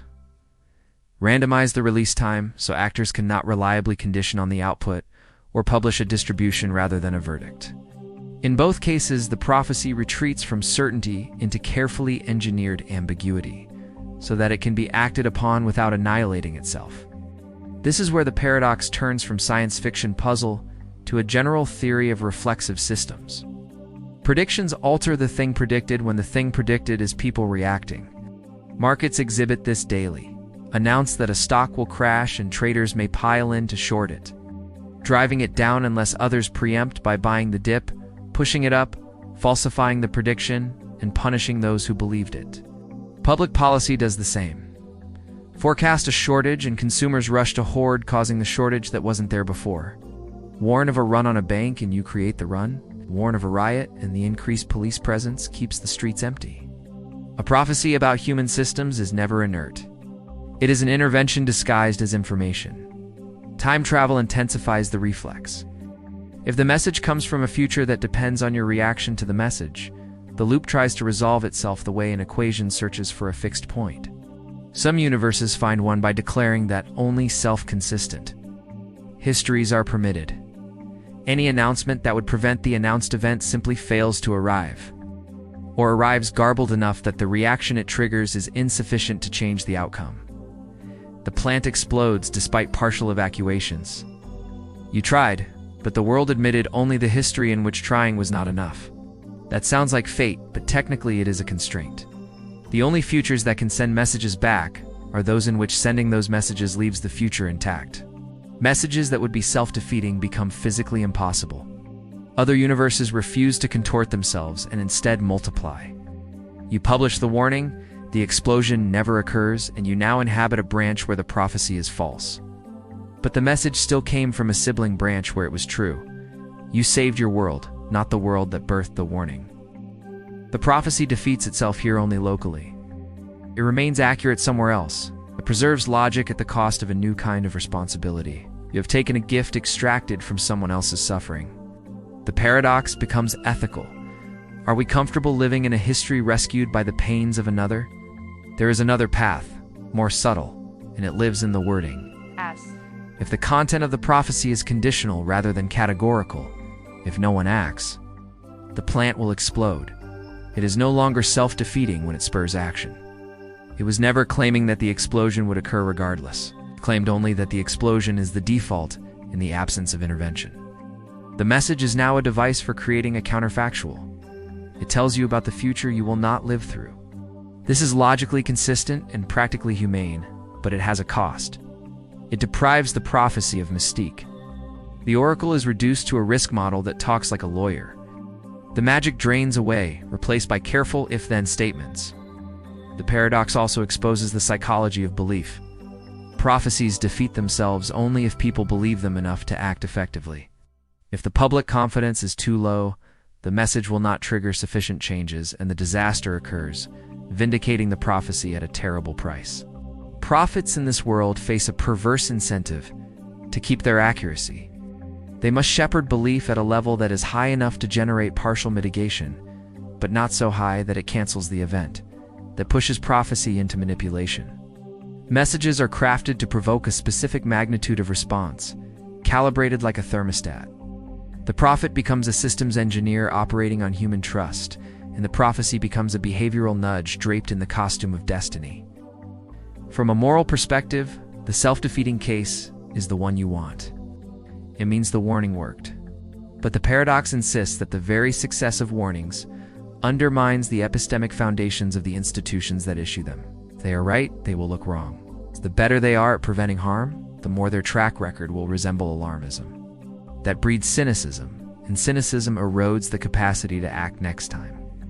A society that cannot tolerate forewarnings that avert their own fulfillment will slowly train itself to ignore prophets, and in that future, prophecies stop defeating themselves and start coming true. There are design principles that tame the paradox without surrendering to fatalism or deceit. One is to publish triggers rather than outcomes. Specify the conditions under which interventions will occur, not the disasters themselves. Another is to make mitigation automatic once measurements cross thresholds, removing the need for belief or persuasion at the moment of warning.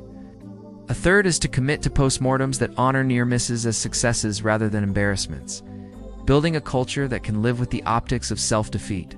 All of these preserve the ethical core of prophecy, protect the future, while acknowledging that the future will bite the hand that feeds it information.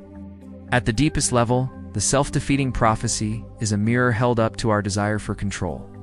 We want to know what is coming so we can change it, but knowledge that can change it is never pure knowledge. It is power, and power changes the world it describes.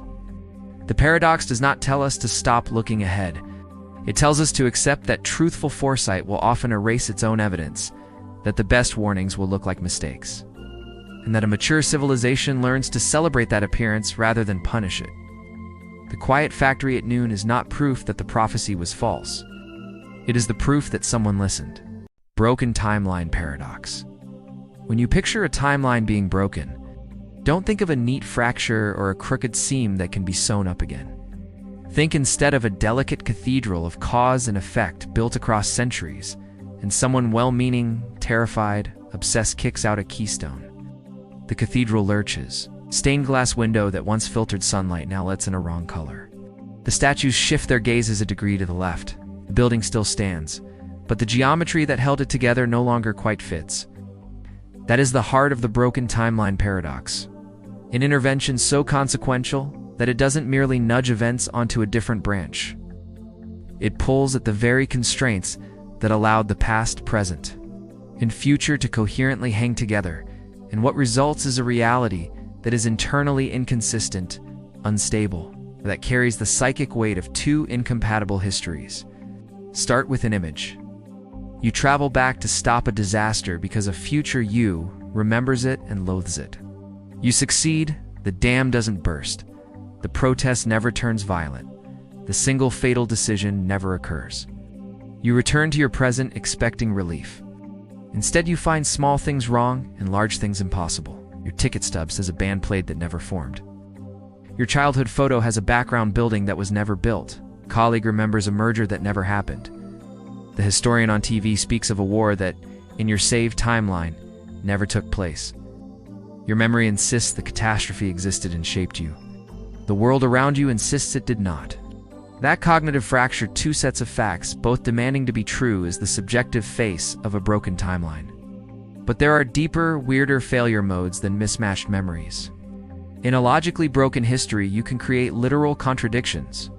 A document that claims to mutually exclusive things. A birth certificate that names someone who simultaneously does and does not exist. A recorded testimony that refers to an event that your physics forbids. Continuity of cause fails. Conservation laws, if taken seriously, insist that information cannot simply vanish. Time's bookkeeping resists erasure, where linear histories rely on the idea that every effect has antecedents. A broken timeline sometimes produces effects that lack antecedents, or antecedents that cannot produce their effects. That is an intellectual and physical headache. What happens to the information content of erased lives, erased inventions, erased letters? Does it float in the void like a ghost-an, orphaned packet of information with no causal parents? Does the universe hide it somewhere? Deposit it in an inaccessible register? Or does it manifest as a persistent anomaly, a plaque in a park with a name that never belonged to anyone? Different theoretical answers lead to very different flavors of brokenness.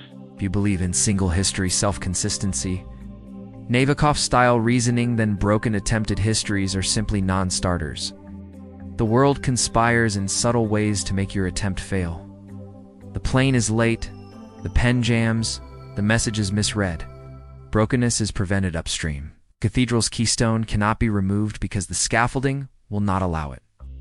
That is a consoling resolution, but it makes reality feel conspiratorial. Improbable coincidences are not mere chance. They are the universe's tendons tightening to protect consistency.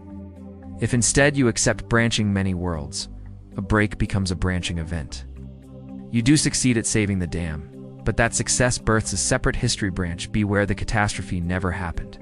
The original history branch, Tay, the one that produced you continues to exist, but is now inaccessible from branch B for you. That can feel like a broken relationship with your own past. You are an exile in a world that remembers others, not you. Socially and ethically, this creates all kinds of dislocations. Your friends, your family, your legal documents belong to a world that you no longer properly inhabit. You have undone the past for people somewhere else, but not for the universe that taught you compassion. The break is repaired only by accepting that repair must be multiversal. The damage is shifted, not healed. Other models are darker and physically stranger. Imagine a physics in which contradictions accumulate stress. The universe tolerates minor inconsistencies, small statistical oddities, mismatched memories, minor causal loops, but beyond a threshold, the fabric tears. In fiction, this gets represented as time storms, falling stars, or localized entropy bursts. In a more sober imagining, severe contradiction could manifest as regions where physical law becomes noisy, radioactive isotopes decaying out of expected order, clocks failing to agree, or thermodynamic gradients reversing momentarily. These are the cosmic equivalent of structural rot. The broken timeline is not merely intellectually awkward. It becomes a locus of anomalous physics that requires energy to maintain or produces observable instabilities. If information must be conserved, then breaking a timeline creates informational debt. Consider every letter burned, every patent unfiled, every person erased. That data, those collapsed branches of possibilities, cannot simply vanish without accounting. One way to account for them is to sequester them in inaccessible degrees of freedom. Correlations hidden in subtle quantum entanglement, or stored in the microscopic microstates of the cosmic background. Another is to ship them out to other branches. When you excise a node in branch B, you export its information to branch A, or to some other ledger. That creates peculiar causal bookkeeping. Histories are never truly destroyed. They are redistributed. For observers sensitive to that, ledger special agents. Dumped. Certain kinds of time travelers, those exported facts leak back as anomalies, misplaced artifacts, déjà vu, or even people who remembered full lives. The human consequences are messier than the physics. Who remembers the pre-broken timeline? Often the only people with stable memory are the travelers because their brains were anchored at a point before the break. That puts unbearable psychological strain on them. They are the only vessels of a lost past. They cannot plausibly prove it. They become liars, prophets, or tyrants. They try to reconstruct the erased history, publish evidence. Recreate artifacts. They are either dismissed as diluted or deemed a danger for destabilizing the new continuity. In many imagined societies, this leads to the rise of institutions charged with repair. Chronocriminal courts, temporal restoration teams, custodial archivists who keep the knowledge of former branches in secret. Sometimes these institutions are benevolent. Sometimes they are authoritarian, deciding which versions of history get preserved. That social angle opens another line of thought: responsibility. If your intervention fractures a timeline, are you morally culpable for harms you no longer remember? If your action prevented a war in Branch B, but erased the heroic sacrifices recorded in Branch A people who risked their lives to stop the disaster, you create survivors who are now politically and psychologically adrift. The broken present may look objectively better by some metrics, but the moral ledger is messy. Erased lives, stolen grief, displaced meaning. The paradox forces the traveler to confront the impossibility of purely utilitarian arguments about retroactive fixes. Causal justice requires continuity. Obligations trace forward as surely as causality does. Breaking the chain interrupts responsibilities as well as events. There are even subtler, more existential failure modes. Personal identity depends on narrative continuity. If major nodes of your life are excised, your parents never met, your birthplace never existed, you face an ontological dissonance. Are you the same person the instant before the break and after it? Okay. Some philosophers lean toward a psychological continuity theory. Identity is tied to memories and character. If the timeline breaks and your memories are rewritten, your identity might literally bifurcate. One version continues striding down a comfortable path, the other suddenly finds gaps. Travelers, who retain memories of both, must carry the trauma of double lives, their pre-break self and their post-break incarnation. Some imagine that extreme breaks can even fragment consciousness, producing a subject who feels like multiple people occupying one skull. Mechanisms for fixing broken timelines are as rich fodder for thought. One is repair by reverse intervention. Send someone back to undo the undoing. But that risks iterative damage. Undo the undoing, and you reintroduce the motives that caused the first trip. Pairs can become caught in an infinite loop of patching. Another mechanism is anchoring. Identify immutable anchor points events, so causally dense that changing them is effectively impossible, and build legal and physical protections around them. That is the idea behind fixed points of history. Certain events are too integrated to shift without global inconsistency. If the repairers can locate the causal core, they might stitch the cathedral's walls back into place. A different tack borrows from information theory. If breaking a timeline produces orphan information, one can build systems that store and reconcile redundancies, a kind of temporal RAID array. The idea is to replicate history's sensitive nodes across multiple observers and records, so that any single excision cannot fully erase the past. This sounds technocratic and cold, but it maps onto real-world strategies for resilience, dispersed records, cultural redundancies, and robust archival practices. In a world where time travel threatens fractures, memory culture becomes armor. Finally, imagine the aesthetic and moral texture of a world with frequent timetable fractures. Art would be obsessed with duplication and negation. Songs that exist only when sung by two people simultaneously. Museums that display two incompatible paintings side by side. Legal systems that issue dual judgments. People might ritualize remembrance to avoid becoming victims of future edits. Naming children after potential selves, making vows recorded in multiple branches. Society would develop an elegiac literacy about disappearing histories. Poetry and fiction would become repositories for lives that law cannot reinstate. The broken timeline paradox doesn't offer tidy answers, because its power is that it forces us to reckon with the architecture of causality itself. It asks, is history a single river that can be redirected? Or is it a braided floodplain where every diversion breeds new, often unaccountable life? We have the right to retcon whole peoples out of existence for the sake of an improved present. Can the cosmos tolerate deliberate edits? Or does it enforce moral continuity in ways physics does not yet capture? The paradox refuses simplistic heroics. It says that some changes are not surgical, they are sacral. Pull at one thread and the tapestry answers back. If you had to live with that knowledge, if you could be the person who remembers the world before the break, you would find the weight almost unbearable. You would hold ghosts in your chest, obligations that no one else can see. That is why in storytelling and ethical thought experiments, the broken timeline paradox is so potent. It turns time travel from a tool of wish fulfillment into a provocation about responsibility, memory, and the moral geometry of change. It insists that some pasts cannot simply be made to disappear without the present paying a price that is not merely statistical, but human. A price measured in lost names, unwept graves, and the quiet shriveling of meaning. Negation paradox. You decide to travel back in time with a single, crystalline purpose: to prevent time travel itself.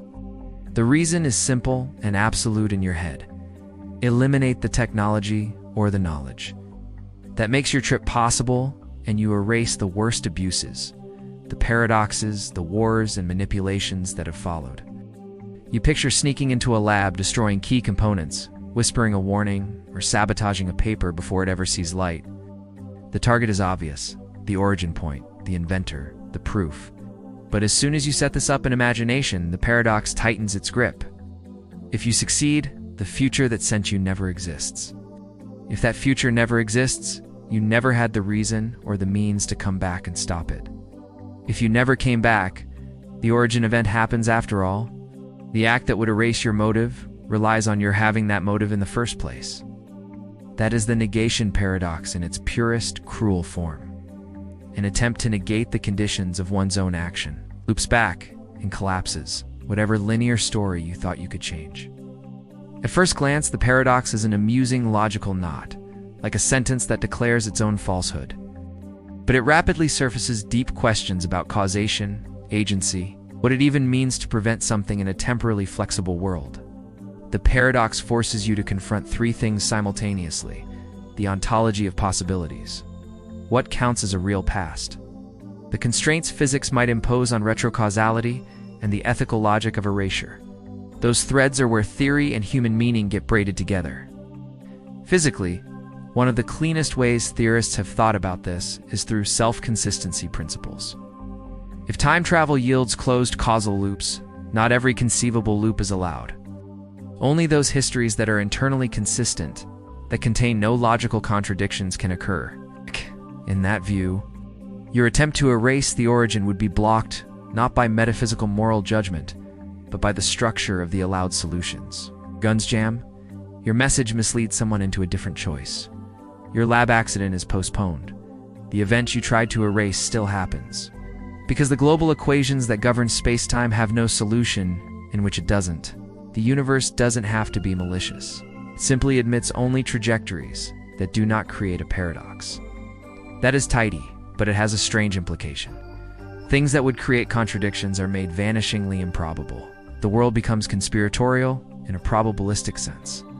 The dice are loaded to avoid self-negation. If you find that unsatisfying because it feels like fate dressed up as physics, there's the branching or many worlds answer. Time travel here does not change the single history you left, merely creates or accesses a different branch. You go back and smash the prototype in branch B, the result is simple and neat. Branch B never produces the future you left. Branch A, your origin, remains intact because you came from it. You're now an exile, a causal migrant, in a universe where your mission accomplished or failed has no effect on your original past. The comfort is that causality is preserved inside each branch. The discomfort is ethical and existential. You have prevented harm somewhere, but not in the world that birthed you. You become responsible for the new branch and for the moral consequences of displacing causality rather than curing it. Prevention becomes a matter of geography across histories. Quantum mechanics suggests other stranger resolutions. Some quantum models of time travel, inspired by Deutsch's proposal and later refinements, replace paradoxes by imposing quantum fixed points.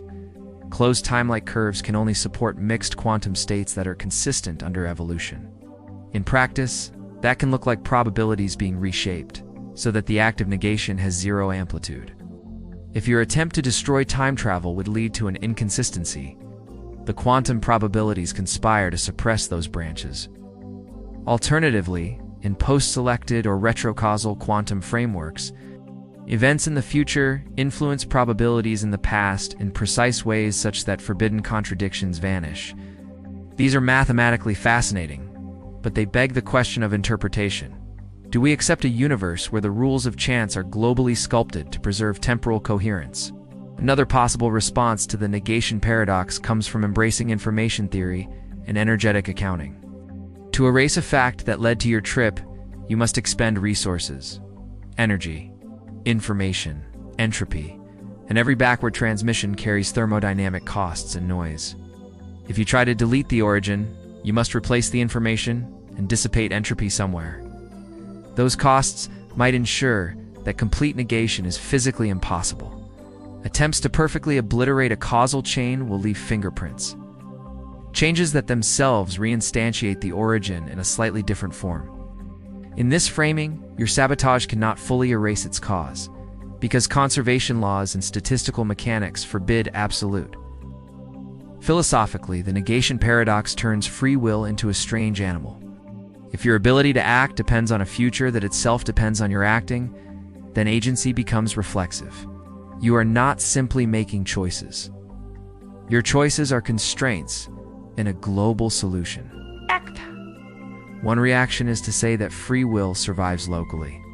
You choose given the information at hand and your character, even though the global boundary conditions include your future self. Another reaction sees free will eroded. Your choice was already implied by the network of causes that include the future you are trying to suppress. The paradox thus becomes a testing ground for compatibilist and incompatibilist intuitions about moral responsibility. The human dimension is the hardest to swallow. If one could actually prevent time travel's invention, who gets to decide that the rightness of erasure trumps the lives shaped by the technology? Suppose the technology had saved lives in some ways while causing harm in others. Erasing it is not a neutral act. It rewrites countless personal histories. The negation paradox sharpens this moral tension. You cannot act as a retroactive surgeon without accepting that your scalpel's incision will reconfigure identities and obligations, and that you may erase not just abuse, but the very motives that made you a time traveler. That ethical calculus, whether prevention is justified when it amounts to negating entire pasts, is emergent from the paradox, not incidental. There are vivid thought experiments that illuminate outcomes. When one, you succeed in destroying the prototype, but the notes you left, the smear of grease on a machine, someone's glimpse of a schematic, become the seed for a later reconstruction. The invention returns in a slightly different guise. In another, your attack paradoxically inspires the inventor. The outrage, or the alternate solution born of your interference, creates not the eradication, but an acceleration. In a third, you cause your own oblivion. As soon as the machine is destroyed, every trace of your mission, including your memories, is looped away. The most dramatic resolution is the vanishing traveler. The world reconfigures, and the agent literally ceases to exist in the altered branch, a narrative erasure that raises ugly questions about identity and consent. Finally, there's the socio-technical reading. Even without exotic physics, attempts to erase a technology are often futile because innovation is distributed. Time travel, like many inventions, might not be attributable to a single mind or moment. Knowledge, materials, economic conditions, and social incentives form an ecosystem. Destroying one lab often just reroutes the flow. The paradox then has a mundane moral. Trying to stop technology by targeting points in time underestimates the redundancy of human systems. You might negate a node, but the network reknits itself. The lesson is humble. Prevention by negation is rarely surgical. The negation paradox leaves us in a rare, uncomfortable place. It is not simply a riddle to be solved by fancy math. It is a lens that amplifies our assumptions about causation, responsibility, and the meaning of repair. Whether the universe politely refuses paradox by forbidding inconsistent histories, whether many worlds swallow the contradiction, whether quantum probabilities sculpt away impossibilities, or whether pragmatic social dynamics render negation ineffective, the paradox forces a rethinking of what it means to fix the past. The impulse to erase a harmful future by erasing its origin is noble in intention, but grotesque in consequence. To unwind a thread is to risk unraveling a tapestry woven with millions of lives. If there is a humane wisdom buried here, it is this. Attempts to control the past by negation confront not only physics, but the moral architecture of consequence. Time, in every resolution of the paradox, resists simplistic acts of erasure. You can try to prevent a future by biting into its roots, but causality is not a single trunk, it is a forest. The negation paradox does not provide easy answers, but it forces us to imagine what responsibility looks like in a universe where actions echo backward as well as forward, and where prevention may demand more than destruction. It may demand care, understanding, and the willingness to live with the consequences we cannot simply unmake. The immortal baby paradox.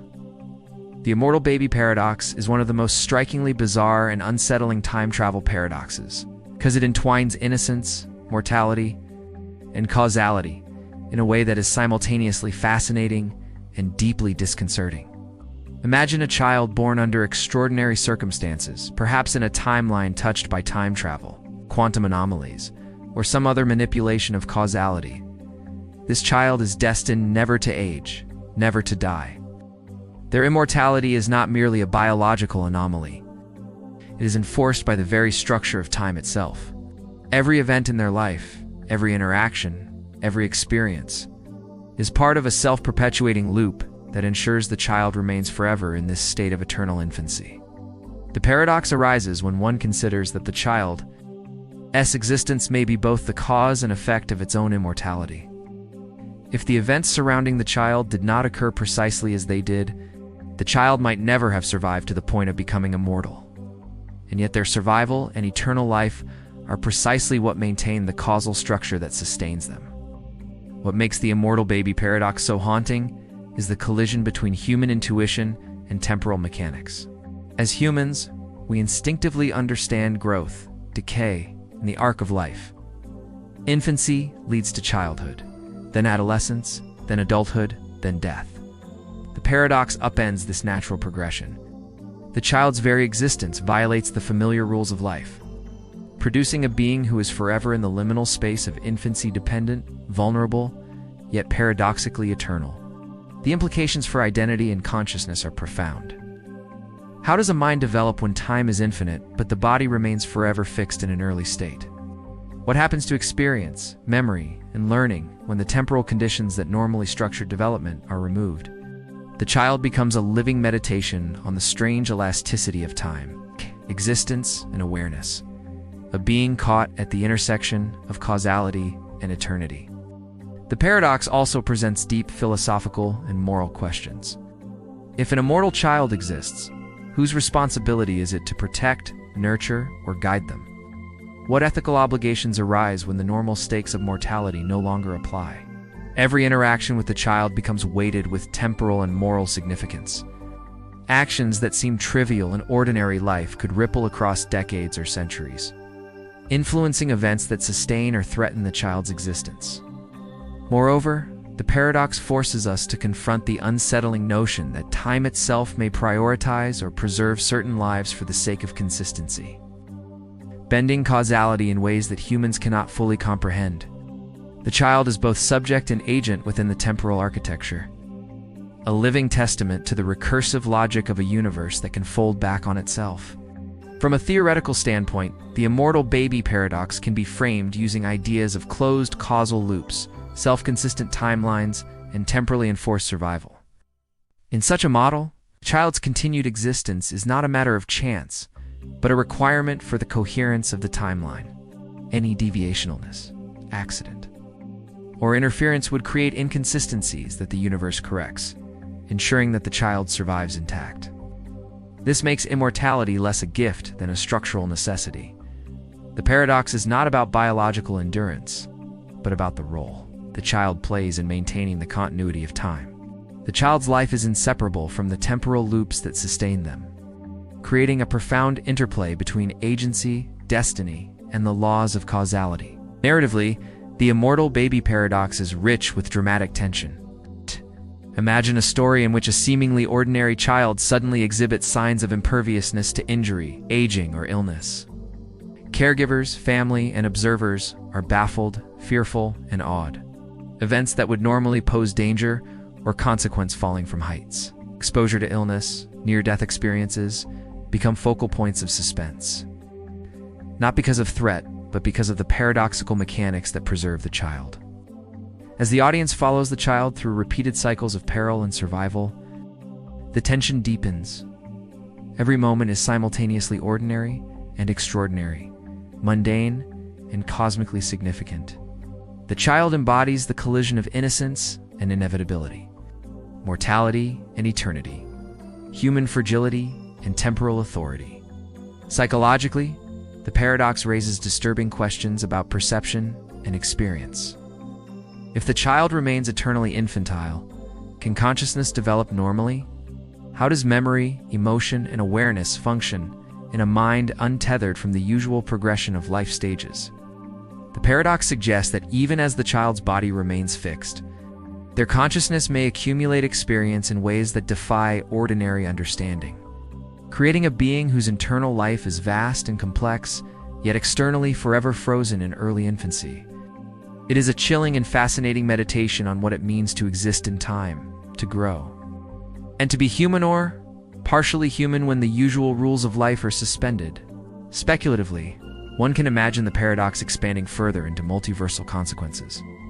Perhaps the child's immortality anchors a particular timeline, preventing collapse or divergence. 8. Perhaps other versions of the child exist in parallel realities, each perpetually preserved by self-consistent loops of causality.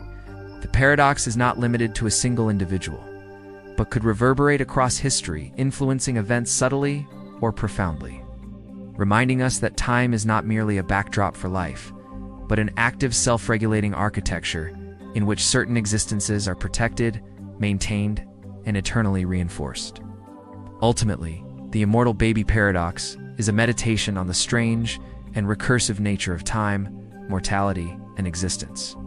It is a concept that combines intellectual rigor, ethical tension, psychological complexity, and narrative richness, offering a vision of life, growth, and consciousness that defies intuition. The child becomes both a mirror and a lens reflecting the paradoxical beauty and terror of a universe in which innocence can be eternal. Mortality can be suspended, and the ordinary rules of life are bent by the unforgiving logic of time itself. It is a paradox that lingers in the mind, unsettling, fascinating, and haunting. A perfect fusion of philosophy, physics, and storytelling. Self-teaching paradox. The self-teaching paradox is a deeply fascinating and intellectually provocative time travel paradox, because it turns the very concept of learning, knowledge, and causality into a loop that defies conventional logic. Imagine a person who, through the manipulation of time, gains access to information from their own future. Perhaps they discover a groundbreaking mathematical formula, a revolutionary scientific principle, or a transformative artistic technique in a book, lecture, or artifact sent backward through time. Motivated by curiosity and ambition, they study and master this knowledge, eventually becoming the very person who develops or discovers it in the future. The paradox arises when one realizes that the origin of the knowledge is entirely entangled in the loop. The person learned it from themselves, but they only developed it because they learned it. There is no external source, no true inventor, and yet the knowledge exists in the world, fully formed, perpetuated entirely by the self-reinforcing loop of temporal causality. What makes the self-teaching paradox so captivating is the tension it creates between agency and inevitability. Ordinarily, knowledge has a clear lineage. A thinker conceives an idea, experiments with it, refines it, and eventually disseminates it. In this paradox, however, the normal flow of creation collapses. The act of learning and the act of discovering become inseparable. The student and the teacher are temporally intertwined, existing across time in a way that makes authorship a question without a straightforward answer. The paradox challenges our intuition about origin. It's asking whether knowledge can exist independently of a creator, or whether the very act of creation can emerge from its own effects. The information seems to arise from nowhere, yet it is entirely real, practical, and usably a perfect demonstration of a causal loop where effect and cause blur into one another. The implications of the self-teaching paradox extend far beyond mere intellectual curiosity. Philosophically, it forces us to reconsider the nature of human creativity, learning, and the transmission of ideas. If knowledge can be self-taught in a temporal loop, then the linear progression of innovation becomes less relevant, and the very concept of originality is thrown into question. Can one claim to have invented something that was learned from oneself? Does the value of knowledge lie in its origin or in its application? These questions, normally abstract, become urgent and personal in the context of a universe where time can fold back upon itself, creating self-sustaining cycles of learning and invention. From a narrative perspective, the paradox is rich with dramatic potential. One can imagine a character who discovers a notebook filled with advanced theories and painstakingly studies it, only to realize decades later that they themselves authored the notebook in the future. The tension between their initial awe at the knowledge and the creeping unease of its awe. Origin creates an emotional and psychological depth that resonates with audiences. The paradox can be extended further. The character may struggle with guilt, obsession, or the pressure to ensure that the loop continues, knowing that if they fail, the knowledge may never exist. Each decision becomes both personal and cosmic. Each study session, a thread in a temporal fabric that spans past and future. The paradox also has implications in physics and information theory. Closed causal loops, often described in theoretical models of time travel, allow events to influence themselves without logical contradiction. The knowledge in the self-teaching paradox exists because the loop sustains it, cannot originate elsewhere without breaking the timeline. From an information standpoint, the content of the knowledge is fully real and coherent, yet it lacks an independent point of creation. It is a self-contained informational system perpetuated by the interplay of memory, learning, and causality, and it illustrates how time itself can act as both conduit and guardian of ideas. Moreover, the paradox raises subtle ethical and existential questions. If one learns from oneself in the past, does responsibility for the dissemination or application of the knowledge fall solely on them, or is it shared across the loop? What happens if they attempt to withhold or alter the information? Does the loop correct itself? Does history fracture, or do multiple timelines emerge? The paradox forces contemplation of how agency operates when causality is nonlinear, and how knowledge, creation, and responsibility are fundamentally entwined when time ceases to be strictly sequential. Ultimately, the self-teaching paradox is a meditation on the strange and recursive architecture of time, creativity, and knowledge. It reveals a universe in which learning can become its own cause, where invention can emerge from its own effects, and where the line between student and teacher, past and future, is endlessly blurred. The paradox challenges our assumptions about origin, agency, and the linearity of progress, while simultaneously providing a rich, psychologically and philosophically compelling framework for storytelling. It is both intellectually rigorous and narratively engaging, a concept that blends science, philosophy, and human experience into a single, mind-bending vision of what it means to know, to create, and to exist within the loops of time. Immortal loop paradox. The immortal loop paradox is one of the most haunting and philosophically unsettling time travel paradoxes because it entwines the concept of immortality with the recursive, self-sustaining logic of closed temporal loops. Imagine a person who, through time travel or some extraordinary intervention, becomes trapped in a continuous loop in which they repeatedly experience the same events of their life, or crucial moments of history, without ever truly aging or dying. In this scenario, the person is functionally immortal, not because of biology, but because time itself perpetuates their existence. Every iteration of their actions, every cycle of experiences, feeds into the conditions that ensure the loop continues, creating a paradoxical state in which their longevity is both a result of and a precondition for their own existence. The loop sustains them, and yet they are compelled to exist in it, making immortality not a gift, but a temporal imprisonment.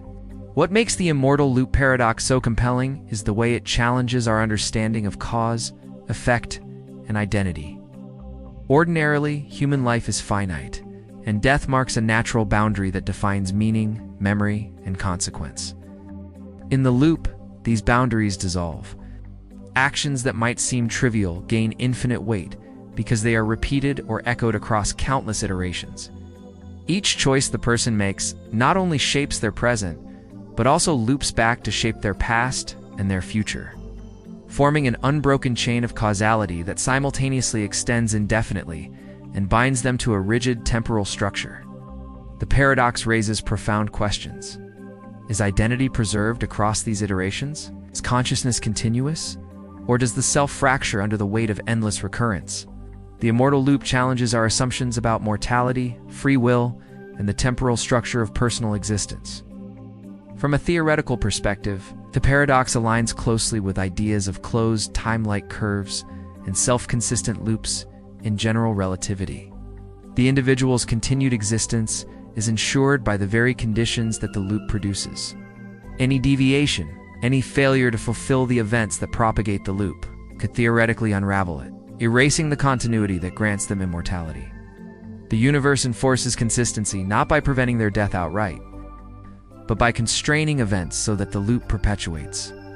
In a sense, the paradox transforms immortality into a functional property of time itself. The person survives not because they are invulnerable, but because time ensures that the loop exists exactly as it must.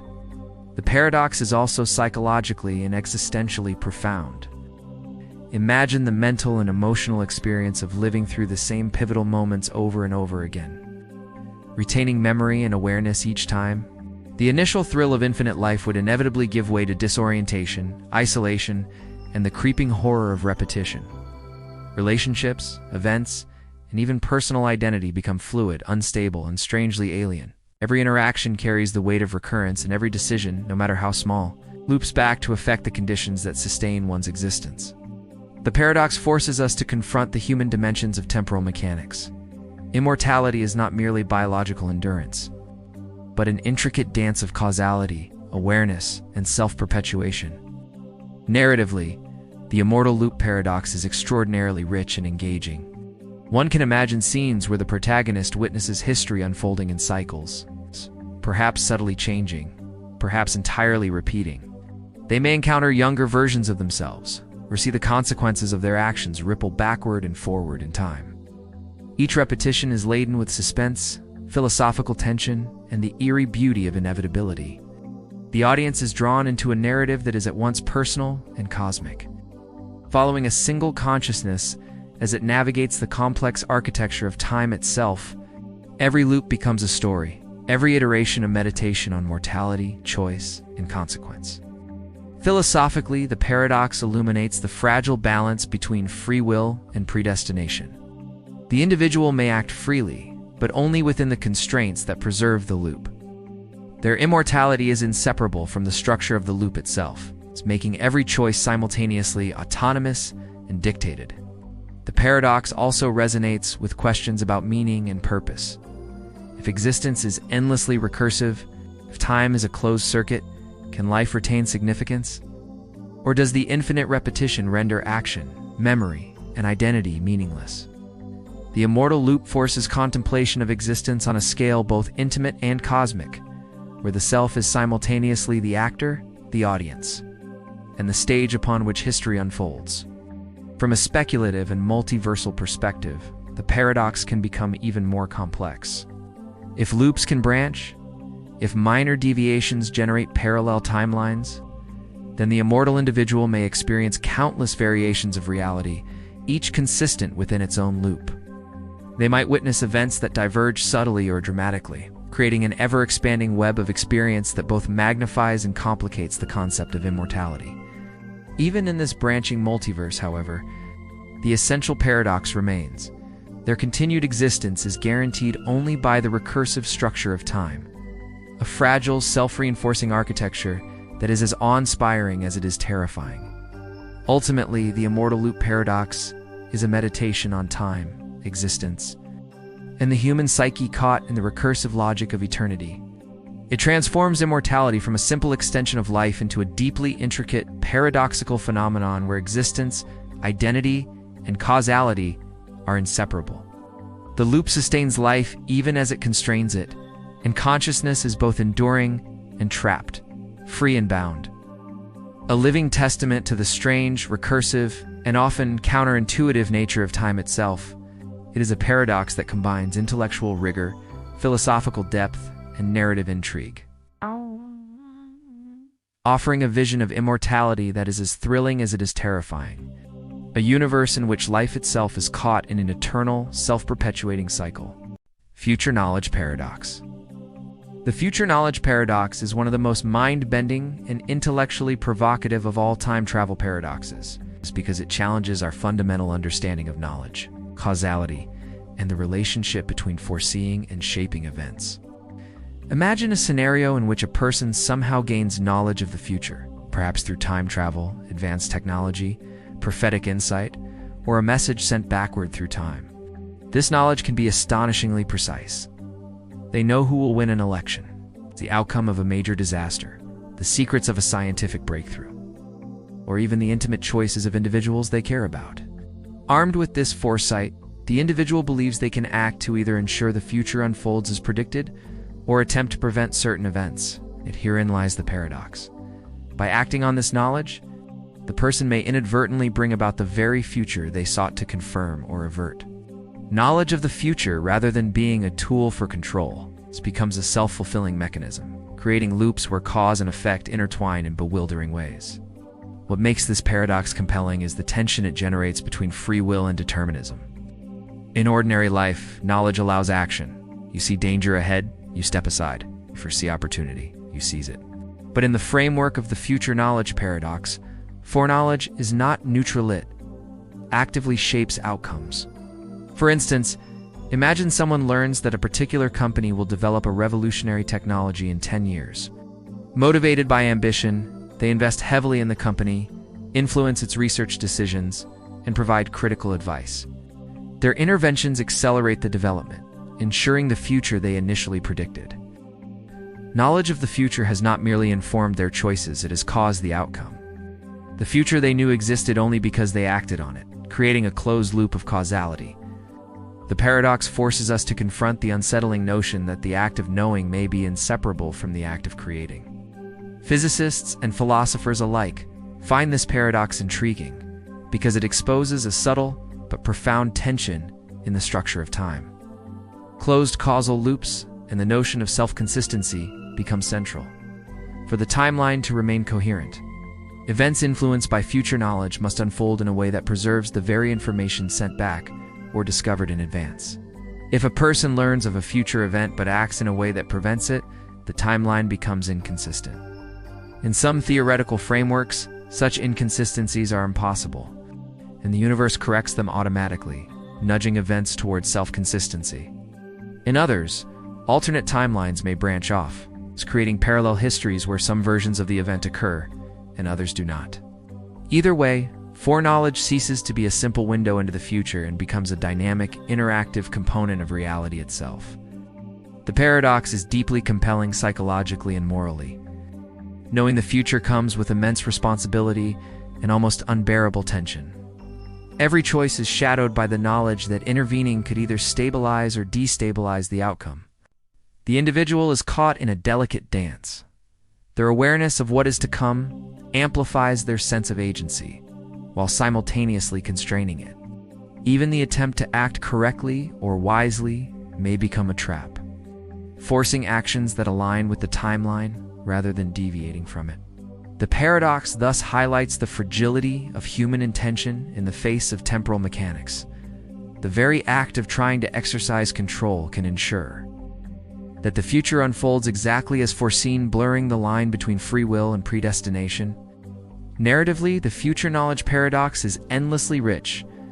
One can imagine an intricate story in which the protagonist receives cryptic information about a disaster or a breakthrough and struggles to interpret it.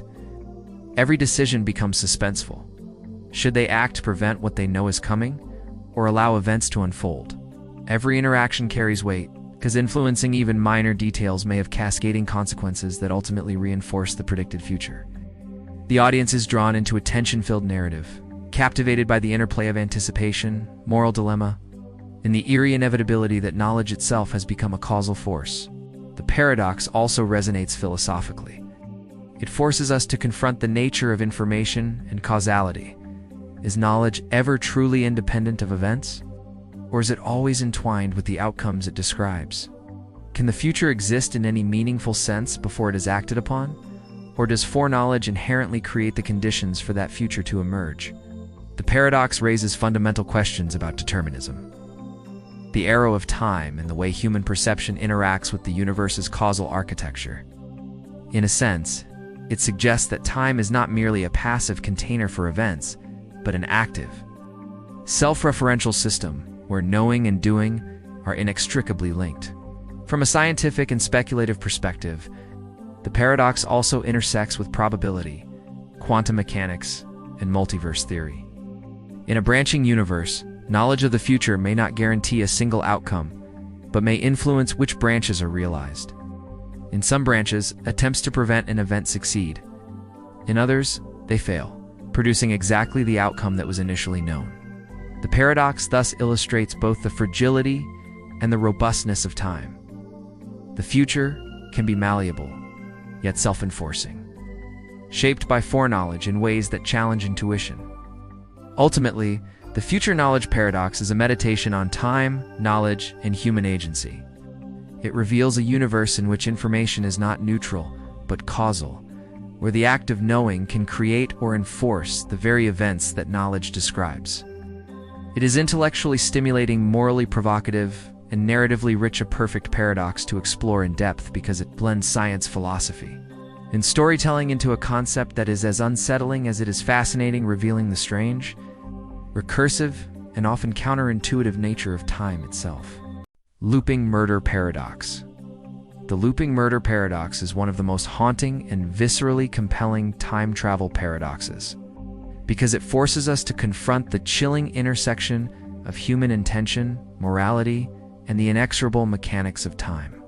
Imagine a scenario where a person, driven by revenge, curiosity, or a misguided sense of duty, travels back to a specific moment in history with the goal of committing a murder. They have knowledge of the future, they have the means, and they have the intention to act, but the very act of stepping into the past sets in motion a chain of events that ensures the murder will occur precisely as required for history to remain consistent. In this loop, the murder is both the cause and the effect of itself, a self-perpetuating event where the time travelers attempt to alter or enforce. History guarantees that the act unfolds exactly as it must. The tension arises not merely from the act of violence itself, but from the realization that the perpetrator is trapped in a temporal system that manipulates causality, leaving no room for error or deviation. What makes this paradox so gripping is the way it forces us to question the very nature of free will. In everyday life, we assume that our choices have predictable consequences, that agency and responsibility are linked in a straightforward chain. Here, however, choice and consequence are folded into a loop. Every step, hesitation, and decision of the murderer is influenced by the structure of time itself. The time traveler may believe they are acting freely, but the loop ensures that the murder occurs exactly as required, shaping the future that necessitated their journey in the first place. The paradox thus creates a tension between subjective experience and objective inevitability. The killer feels free, yet their actions are predetermined, a perfect fusion of intention and predestination. The physical mechanics of the paradox are equally fascinating. Closed time-like curves, which appear in certain solutions to Einstein's general relativity, allow events to influence their own past in a way that avoids logical contradiction. Within such a curve, the murder cannot fail in any way that would disrupt the timeline. If the perpetrator hesitates, acts differently, or intervenes in an unpredicted manner, the universe corrects the event, ensuring consistency. The paradox demonstrates that time, far from being a passive backdrop, can act as a self-regulating system, enforcing coherence across loops that include conscious human decisions, moral choices, and violent actions. It is as if history has a memory and a will of its own, subtly guiding events to prevent inconsistencies even when deliberate interventions occur. The paradox is further intensified when we consider the psychological dimensions of the time traveler. Imagine the fear, guilt, and obsessive focus of someone who knows the outcome, yet cannot change it. Every hesitation risks breaking the loop. Every misstep threatens a temporal contradiction. The perpetrator becomes both actor and puppet, trapped in a web where their desires, intentions, and fears exist within a structure far larger than themselves. The tension is amplified by the intimate knowledge of the future.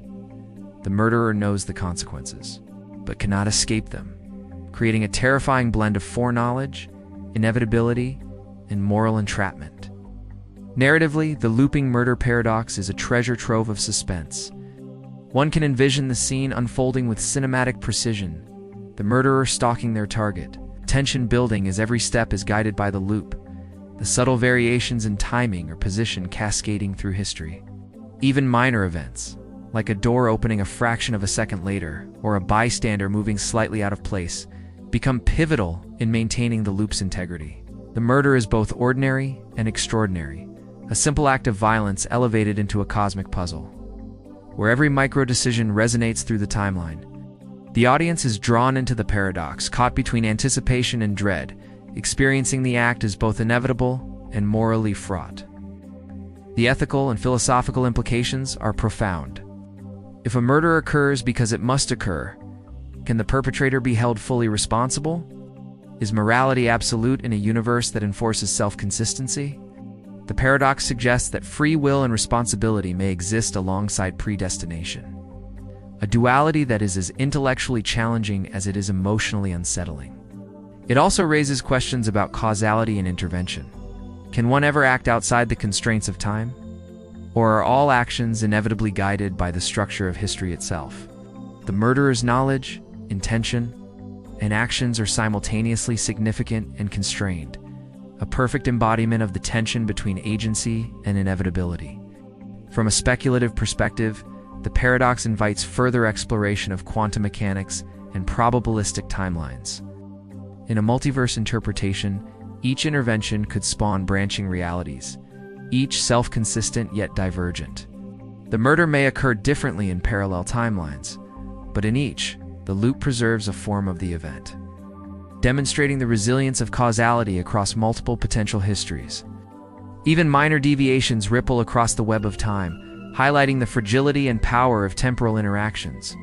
The paradox is not just about a single act of violence, but about the delicate, cursive dance of cause and effect, probability and determinism, intention and inevitability.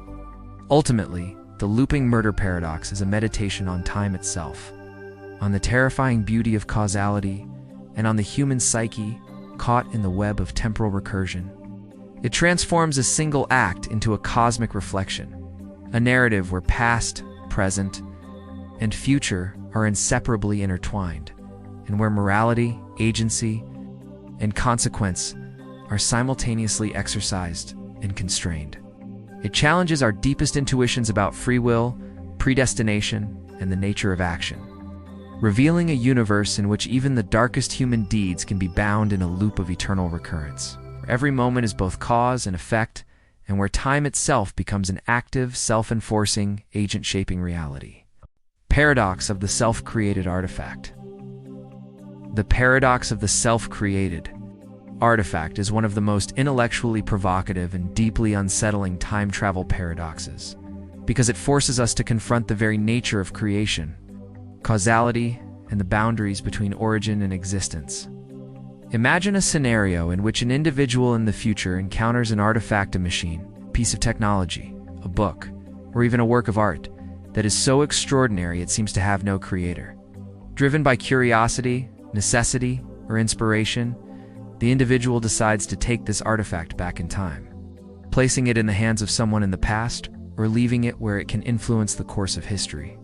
Centuries later, the artifact comes into the possession of the same person in the future, or inspires the very circumstances that lead them to send it back. The artifact exists, fully formed, sustained entirely by a loop in time, yet it has no identifiable origin outside of the loop itself. It is its own cause, both created and creator simultaneously, a paradoxical object whose existence defies conventional logic. What makes this paradox so compelling is the profound tension it creates between intuition and temporal mechanics. In ordinary experience, every artifact has a lineage, a maker, an inspiration, a point of conception. The machine, the manuscript, the device, or the artwork is born from human ingenuity, labor, and intent. In the case of the self-created artifact, however, that lineage evaporates. The artifact exists not because someone invented it in the conventional sense, but because it has always existed within a closed loop of time. Its being is sustained by temporal causality itself. The paradox confronts us with an object that is simultaneously historical and timeless, an eternal presence whose origin is a question without an answer, a riddle embedded in the very fabric of time. Physically, the paradox can be framed in terms of closed causal loops or closed time-like curves. Within such a loop, events can influence themselves without generating inconsistencies, allowing objects or information to exist in a self-sustaining cycle. The artifact can only exist if the loop is maintained. Any alteration that prevents its placement in the past would erase its presence in the future, creating a contradiction. Yet as long as the loop remains consistent, the artifact's existence is fully coherent. In a sense, the universe permits a form of creation without origin, where the artifact is both effect and cause, a node of causality that sustains itself across time. The paradox also raises profound philosophical questions about the nature of authorship, creativity, and the essence of existence. If an artifact is entirely self-created, who, if anyone, can claim ownership or inventorship? Can creation exist independently of the act of making, as long as the temporal loop preserves it? The paradox suggests that some objects, ideas, or works may exist, not because they were conceived or produced in a linear fashion, but because time itself allows them to persist. This challenges fundamental assumptions about how innovation, artistry, and knowledge emerge, inviting us to imagine a universe in which the act of creation is inseparable from the mechanics of temporal continuity. Information theory deepens the enigma. The artifact contains content, structure, and function, yet its informational origin is caught within the loop. It propagates backward and forward through time, existing independently of a creator in the conventional sense. The artifact becomes a self-contained informational system, a piece of reality that is both fully real and causally unmoored. Unlike conventional objects, which require a genesis in space and time, the self-created artifact is sustained by its own presence, a closed circuit of existence that defies linear intuition. Narratively, the paradox is extraordinarily rich and engaging.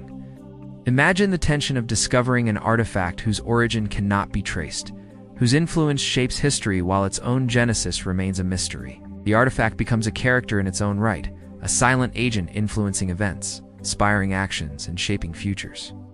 The time traveler becomes both steward and beneficiary. Caught in a loop where knowing, creating, and preserving are inseparable, the audience is drawn into the mystery, captivated by the notion that reality itself can contain objects that are eternally present, whose existence is both assured and inexplicable. The paradox also carries subtle, ethical, and philosophical implications.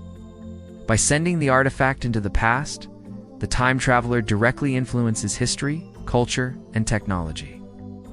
Yet the artifact's self-sustaining nature implies a degree of inevitability. It will exist because it must, and its presence will shape events in ways that may be beneficial, disastrous, or unknowable. The paradox forces reflection on agency, responsibility, and the interplay between intervention and inevitability. In a universe governed by self-created artifacts, knowledge and influence become deeply entangled. Highlighting the delicate balance between Action, consequence, and temporal continuity. Ultimately, the paradox of the self-created artifact is a meditation on the strange and recursive architecture of time. It reveals a universe in which creation and existence can become inseparable, where objects, ideas, and knowledge may arise not from a point of origin, but from the self-sustaining loops of causality. The artifact is both eternal and temporal, simultaneously historical and timeless, a living testament to the mind-bending possibilities of time travel. It forces us to reconsider our assumptions about invention, authorship, and reality itself, reminding us that in a universe where time can fold back upon itself, existence need not follow linear logic, and creation may be its own cause. Unmade invention paradox. The unmade invention paradox is a uniquely haunting and intellectually provocative time travel paradox, because it directly challenges the relationship between innovation, necessity, and the flow of causality.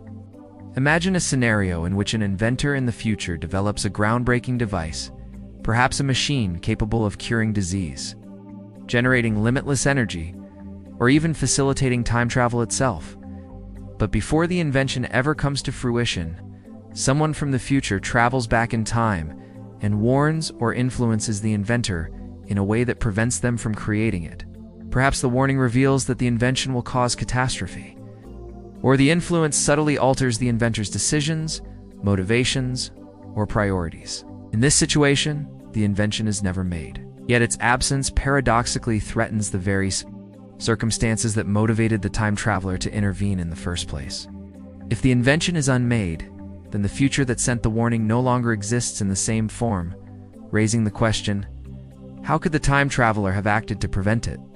The paradox emerges from this self-contradictory loop, a collision between desire, knowledge, and the linear expectation of cause and effect.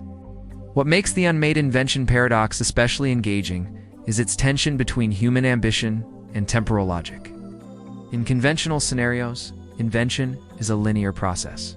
An idea is conceived, tested, and realized, producing effects that ripple forward through history. In this paradox, however, temporal intervention disrupts that sequence.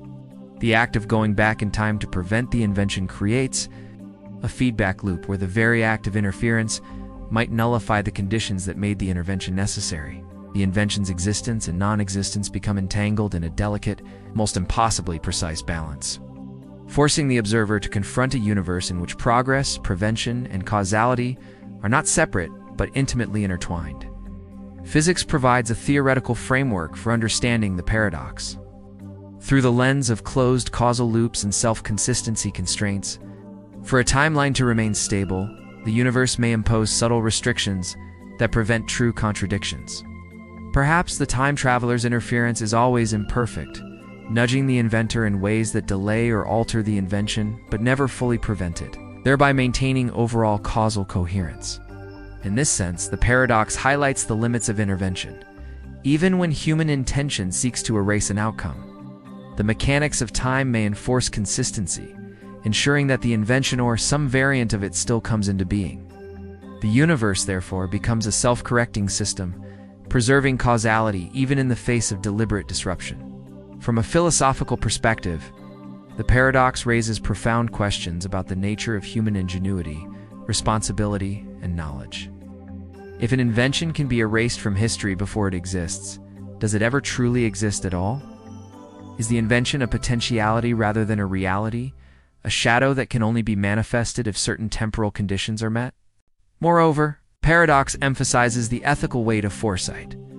The time traveler possesses knowledge not available to anyone else. And with that knowledge comes the moral burden of deciding whether to act, knowing that their actions could erase achievements, alter civilization, or reshape human progress. The invention is not merely a device, okay? It is a node of consequence, a pivot point in the timeline whose existence or absence reverberates through history. Narratively, the unmade invention paradox is deeply compelling because it intertwines suspense, intellect, and existential reflection. The audience is drawn into the tension of potential and absence. The invention exists in memory, in knowledge, in possibility, yet is simultaneously threatened with erasure. The time traveler becomes both protector and disruptor, a catalyst whose interventions create dramatic tension while highlighting the fragility of innovation. Every decision, every whisper, every subtle influence carries enormous weight, transforming the abstract mechanics of time into a story of human ambition, caution, and the consequences of knowledge. Quantum mechanics introduces additional nuance to the paradox. In a multiverse or probabilistic framework, the act of preventing an invention might generate branching timelines. In some branches, the invention is successfully erased. In others, it is delayed or modified but still realized. The paradox, then, is not an absolute contradiction, but a selection process across possibilities, emphasizing that time travel may not destroy causality, but redistribute outcomes across potential histories. Even so, the essential strangeness remains. An invention can exist only because it is threatened with non-existence, a creation defined by its precarious place in time. The unmade invention paradox also provokes reflection on human perception of progress and inevitability. In our ordinary experience, inventions seem to arise naturally, the product of creativity, need, and perseverance. The paradox suggests that temporal mechanics can insert entirely new layers of contingency. An invention may be meant to exist only because it is entangled with the possibility of its own erasure. Innovation is no longer a simple cause and effect chain. It becomes a dynamic interplay between potentiality, action, and the recursive structure of time. The paradox forces us to question whether human creativity is truly autonomous or whether it is, in certain scenarios, shaped and constrained by forces beyond linear comprehension. Ultimately, the unmade invention paradox is a meditation on causality, human ambition, and the delicate interplay between knowledge and time. It reveals a universe in which creation is inseparable from prevention, where existence and non-existence are interdependent, and where the act of intervention can become both a destructive and sustaining force. The paradox is at once intellectually rigorous, emotionally compelling, and philosophically. Profound, presenting a vision of time as a living, self-referential system in which every innovation is fragile, every decision carries immense weight, and every possibility is entangled in a web of cause, consequence, and potential erasure. Polchinski's Paradox. Polchinski's Paradox is one of the most striking and tangible illustrations of the mind-bending consequences of time travel, because it forces us to confront not just abstract theory, but the mechanics of causality in a highly concrete, almost playful way. Named after the physicist Joseph Polchinski, who formulated it in the 1990s. The paradox imagines a scenario in which a seemingly ordinary object, a billiard ball, interacts with its past self through a closed, all-time-like curve, creating a situation where causality is simultaneously enforced and challenged. Picture a billiard ball rolling toward a wormhole that connects 2 points in time. The ball enters the wormhole, travels back into the past, and emerges at a point before it originally entered. In that earlier moment, it collides with its past self in such a way that it alters the trajectory of the ball, so that it never enters the wormhole in the first place. The paradox emerges immediately. If the collision prevents the ball from entering the wormhole, then it could not have traveled back in time to produce the collision. And if it doesn't collide, then it travels back and produces the collision. The scenario seems to create an inescapable contradiction, a mechanical version of the classic grandfather paradox, but with a precision and simplicity that makes the implications startlingly vivid. What makes Polchinski's paradox so engaging is its clarity and the way it isolates causality from human psychology or morality. There is no free will or emotional motivation at stake, just a billiard ball, space, and time. Yet even this minimalist setup exposes the tension between deterministic physics and the strange possibilities of time loops. In a linear universe, every effect has a clear cause, and every cause produces a consistent effect.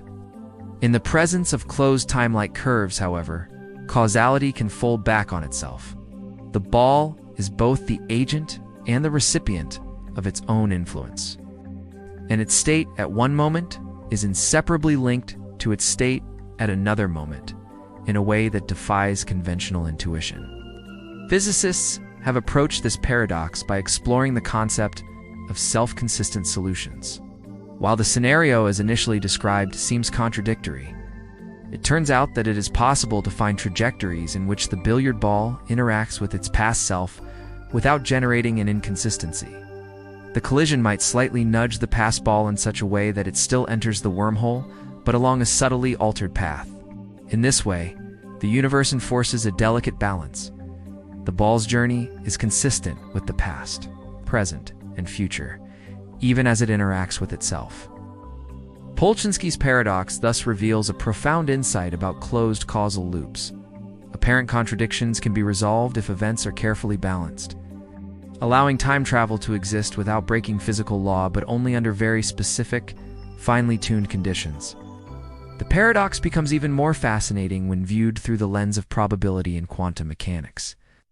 In a classical deterministic framework, only one trajectory can satisfy self-consistency.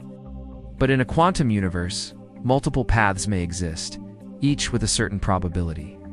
The system may explore all possible trajectories, with only those that are self-consistent surviving as physically realized outcomes. The collision of the billiard ball with its past self can be seen as a kind of quantum selection process, where only histories that avoid contradiction are actualized. The paradox, therefore, highlights the interplay between determinism, probability, and the deep structure of time, suggesting that even simple systems can give rise to incredibly rich causal dynamics when time travel is involved. From a conceptual standpoint, Polchinski's paradox illuminates the fragility and subtlety of temporal mechanics. Even a single small object can trigger a loop of cause and effect that must be perfectly orchestrated to maintain consistency. The scenario forces us to question the nature of intervention and the limits of influence. Every motion, every collision, every trajectory is constrained by the requirement that the timeline remains self-consistent. In a sense, the universe imposes an invisible rulebook on objects traveling through time, one that enforces harmony between cause and effect, even when the usual sequence of events is bent backward. Narratively, the paradox is compelling because it transforms a simple billiard ball into a vehicle for exploring the deepest mysteries of time. The ball's journey is like a miniature epic, a dramatic interplay of action and consequence compressed into a few precise moments. Observers are drawn in because the situation is concrete, visual, and almost playful. Yet it encapsulates the profound strangeness of time travel. Causality is not simply reversed or broken, but twisted into loops that must be perfectly aligned to avoid contradiction. It is a scenario that is both intellectually satisfying and deeply unsettling, forcing the imagination to grapple with a reality in which even inanimate objects are caught in the web of temporal logic. Polchinski's paradox also has broader philosophical implications. It challenges our assumptions about determinism, causation, and the nature of reality. If a simple billiard ball can be caught in such a loop, what does that suggest about more complex systems, including human actions, history, or even consciousness? The paradox hints at the possibility that time itself may be far more flexible than we perceive, capable of sustaining loops that defy linear intuition, while preserving a consistent overall structure. It is a reminder that the universe may operate under rules that are simultaneously rigorous and profoundly strange, where even the simplest interactions can reveal the full complexity of temporal mechanics. Ultimately, Polchinski's paradox is a meditation on the subtle and intricate architecture of time. It transforms an ordinary object into a lens for understanding, causality, determinism, and the limits of possibility. It shows that time travel is not just a fantastical idea, but a framework with precise, testable implications, where self-consistency governs every interaction, no matter how small. The paradox is mesmerizing, because it is at once simple, concrete, and intellectually limitless. A billiard ball becomes key to unraveling the deepest mysteries of time, revealing a universe in which cause and effect are not linear, but loops in a delicate, self-enforcing dance. Ontological paradox. The ontological paradox is one of the most bewildering and philosophically profound time travel paradoxes, because it calls into question the very essence of existence, origin, and creation. Unlike other paradoxes, where the consequences of actions ripple through time, this one revolves around objects, information, or even concepts that seem to exist without an identifiable origin. Imagine a time traveler who journeys into the past carrying a blueprint for an advanced invention, or perhaps a manuscript containing a groundbreaking theory. They leave it with someone or publish it. And centuries later, the very same invention or idea inspires the time traveler, their predecessor, to go back and deliver it. The knowledge, the object, or the artifact seems to exist in a closed loop, sustained entirely by its own presence in time. It has no true origin in the linear sense. It is simultaneously cause and effect, creator and created. The paradox immediately challenges everything we understand about the sequence of events in history and the genesis of ideas. The paradox is so compelling because it undermines our most basic intuition about causality. Ow. In our normal understanding, everything has a lineage. A book has an author, a scientific discovery has an inventor, a machine has a designer. Each creation is traceable, born from a particular moment of insight or ingenuity. In the ontological paradox, that chain is broken. The object or knowledge exists, but the question of its origin becomes unanswerable. It is a piece of reality that seems to have been plucked from time itself, sustained not by human invention, but by the self-consistency of the loop. From a temporal standpoint, its existence is just as real and tangible as anything else, but its presence is profoundly mysterious. The paradox grows more intriguing when we consider its implications for human understanding and epistemology. If an idea or invention exists solely because it has traveled through time, can it truly be said to have been created? Who, if anyone, can claim authorship or ownership? The very notion of originality becomes ambiguous. This challenges not only the philosophy of knowledge, but also practical concerns, such as intellectual property, attribution, and the evolution of science and culture. The ontological paradox implies that certain forms of knowledge or objects might be self-sustaining, independent of linear human effort, arising purely from the architecture of time rather than the mind or labor of any individual. Physics offers a way to frame this paradox in terms of closed causal loops, also known as closed time-like curves, as permitted in certain solutions of general relativity. In this model, an event in the future can influence an event in the past, but only in ways that maintain self-consistency. The object, manuscript, or invention introduced into the past must survive and propagate precisely in the form necessary to inspire the future events that lead to its delivery. Any deviation would create a contradiction, violating the loop's integrity. What appears impossible or illogical in a linear sense becomes perfectly permissible and coherent in a looping temporal structure. The paradox is not a violation of causality. It is a manifestation of a higher-order consistency. It's where cause and effect form a self-sustaining circle. The ontological paradox also raises fascinating questions about identity, consciousness, and existence itself. Imagine a person who becomes entangled in such a loop, whose own life or knowledge is perpetuated by a series of events they themselves set in motion. Their existence is simultaneously cause and consequence, a living embodiment of the loop. Similarly, an object or concept within the paradox is both real and autonomous, fully integrated into the world yet unmoored from a conventional point of origin. The paradox forces us to consider that certain things, ideas, inventions, or even lives may exist not because they were created in a traditional sense, but because the universe's temporal structure demands their presence. It is a deeply unsettling yet fascinating notion, challenging the very foundations of existence and authorship. From an information theoretic perspective, the paradox is equally mesmerizing. Knowledge or blueprints caught in the loop propagate without linear creation. The content is tangible, functional, and real, yet it owes its existence entirely to its movement through time. It becomes its own origin, a piece of information that exists because it has always existed. In this sense, time itself becomes an active participant in creation. The object or idea is not merely transmitted, it is sustained, made eternal by the loop it inhabits. The paradox reveals that information, like matter or energy, may behave in ways that defy linear intuition, moving through time in self-sustaining cycles. Narratively, the ontological paradox is rich and gripping because it blends metaphysics with suspense. Imagine a historian discovering a text whose author seems impossible to identify, or a scientist encountering a machine without an inventor. The story is not about conflict or danger, but about the haunting mystery of existence itself. Every artifact, every concept, every piece of knowledge may be a product of time rather than creation. The tension arises from the incomprehensibility of its origin. The mind strains to reconcile reality with logic. Caught in a loop where existence precedes creation, the paradox also offers profound ethical and practical reflections. Introducing an object or idea into the past could reshape civilizations, technologies, and cultures in subtle or dramatic ways.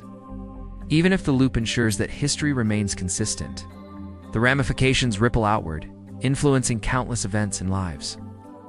The ontological paradox forces us to confront the responsibility that comes with knowledge and intervention. Every looped artifact is a catalyst in a chain of events that extends far beyond our immediate perception, ghostly lever shaping reality. Ultimately, the ontological paradox is a meditation on the nature of reality, causality, and the intricate dance between time and existence. It suggests that some things, objects, ideas, even lives, may exist purely because time allows them to, sustained in a self-perpetuating loop that defies linear explanation. Cause and effect merge into a circle. Creation and existence become inseparable, and origin itself becomes a concept without meaning. In this paradox, the universe feels simultaneously orderly and mysterious. Every looped entity is a testament to the strange, recursive logic of time, a reminder that existence is far richer, more complex, and more enigmatic than our intuition allows. Technological bootstrap. The technological bootstrap paradox is one of the most provocative and intellectually thrilling time travel paradoxes because it challenges the very foundation of invention, progress, and human ingenuity.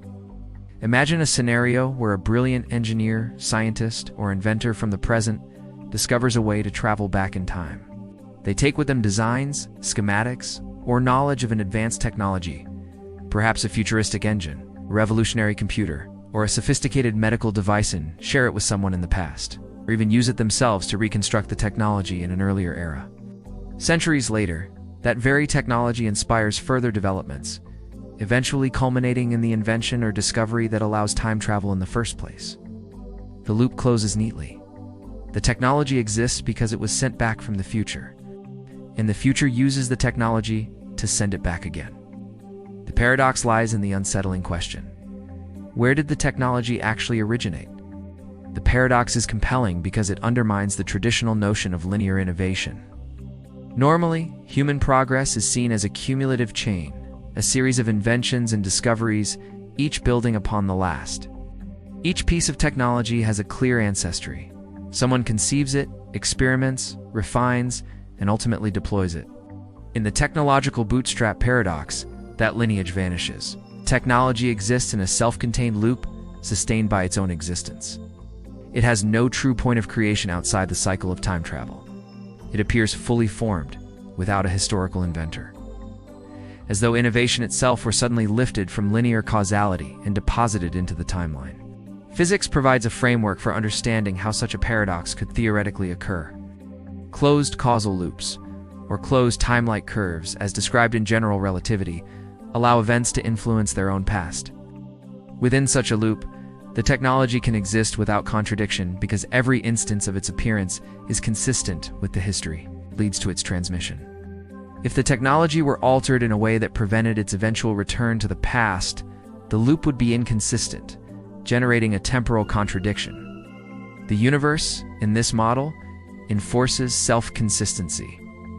The technology must exist in a form that allows the future to replicate the past and deliver it again. What seems impossible from a linear perspective is perfectly permissible when viewed through the lens of looping causality.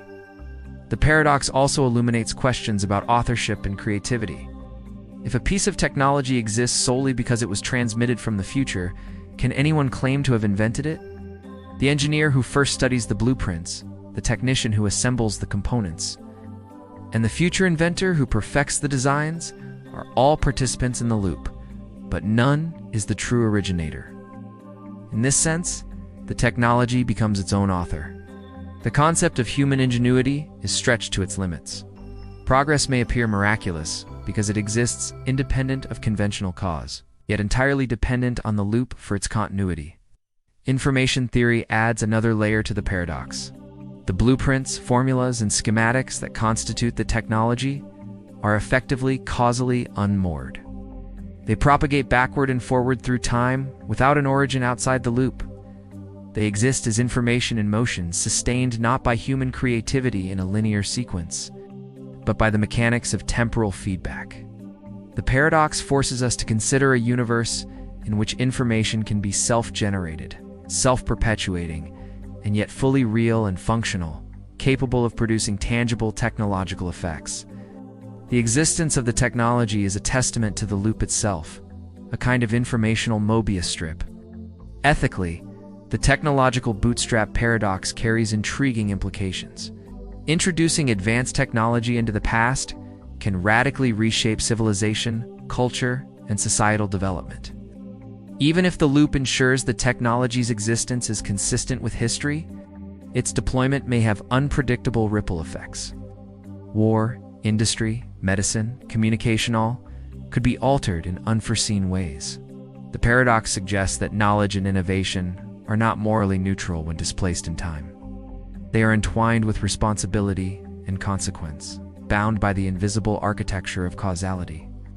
From a narrative perspective, the paradox is irresistible because it merges science fiction with existential inquiry.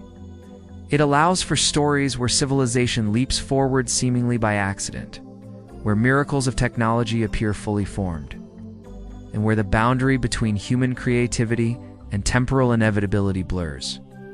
The tension comes not from failure or conflict, but from the unsettling realization that innovation may have no origin, that human progress might be sustained by loops of causality rather than the incremental ingenuity we take for granted.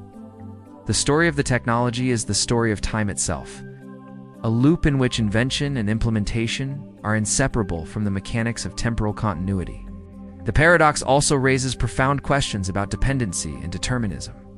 If the existence of future technology is contingent on its own presence in the past, then civilization's trajectory is, in a sense, preordained. Human effort still matters, but it operates within the narrow corridor defined by the loop. There is agency, but it is constrained. The Bootstrap Paradox does not remove human engagement. It reshapes it, highlighting the tension between action and inevitability, labor and predestination.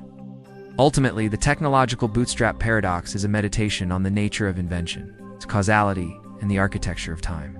It forces us to confront the unsettling idea that some creations may exist without origin, that human ingenuity may be entwined with loops beyond immediate perception, and that progress may be less linear and more circular than our intuition suggests. In this paradox, technology is both a gift from the future and a self-sustaining force, a testament to the strange, recursive logic of time travel and a mirror reflecting the intricate and often paradoxical relationship between cause, effect, and the human mind. Lover's Paradox. The Lover's Paradox is one of the most emotionally charged and subtly tragic time travel paradoxes, because it entwines the most intimate aspects of human life: love, connection, choice, and identity with the unyielding logic of temporal loops. Imagine two people whose destinies are linked by fate or circumstance, perhaps separated by decades or even centuries. One of them discovers time travel and, driven by the desire to ensure that their bond is fulfilled, decides to journey into the past or future to meet, guide, or influence the other. Perhaps they save the beloved from danger, orchestrate encounters, or even drop subtle hints that will shape decisions. Yet, the paradox arises the moment you consider the causal implications. What if the very act of traveling through time to create or preserve the relationship is what makes the relationship possible in the first place? If the traveler had never gone back or forward, the connection might never have occurred. In other words, the love exists because it is actively imposed across time, a creation born of temporal loops rather than chance or natural progression. The core of the Lover's Paradox is the intertwining of cause and effect with emotion and choice. Normally, human relationships unfold organically, influenced by personality, circumstance, and coincidence. In this paradox, the timeline itself becomes a co-author. Every decision the time traveler makes to protect, guide, or nudge their beloved is both a cause and a consequence of the love they hope to sustain. Perhaps a warning prevents an accident, perhaps an intervention saves a moment of vulnerability, or perhaps a single word whispered at the right time shapes the trajectory of both lives. Without the traveler's actions, the love might never emerge. With their actions, it does, but only because the loop ensures consistency. The paradox thus creates a strange tension. Love appears both free and fated, authentic yet manufactured by the architecture of time itself. Physics and causality frame the paradox in a stark way.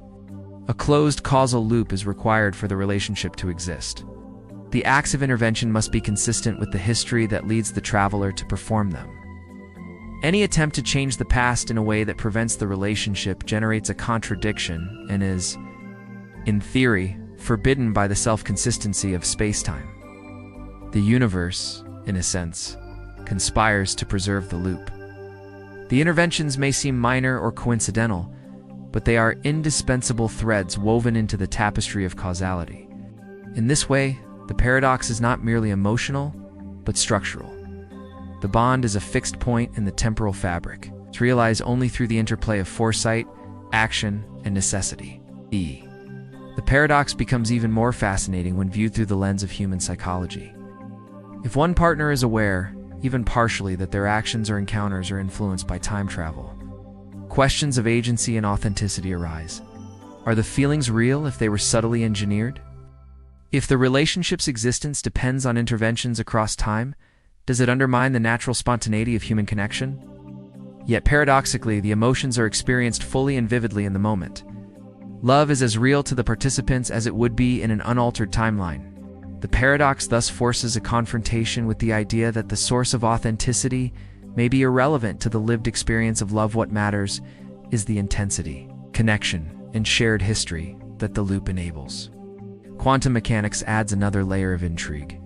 In a universe where multiple potential timelines exist, the lover's paradox may manifest as a branching phenomenon. A time traveler may navigate toward a version of history where the relationship flourishes, choosing actions that select the correct branch. In this sense, the paradox is resolved by the existence of multiple potential outcomes. In one timeline, love never occurs. In another, it is perfectly preserved.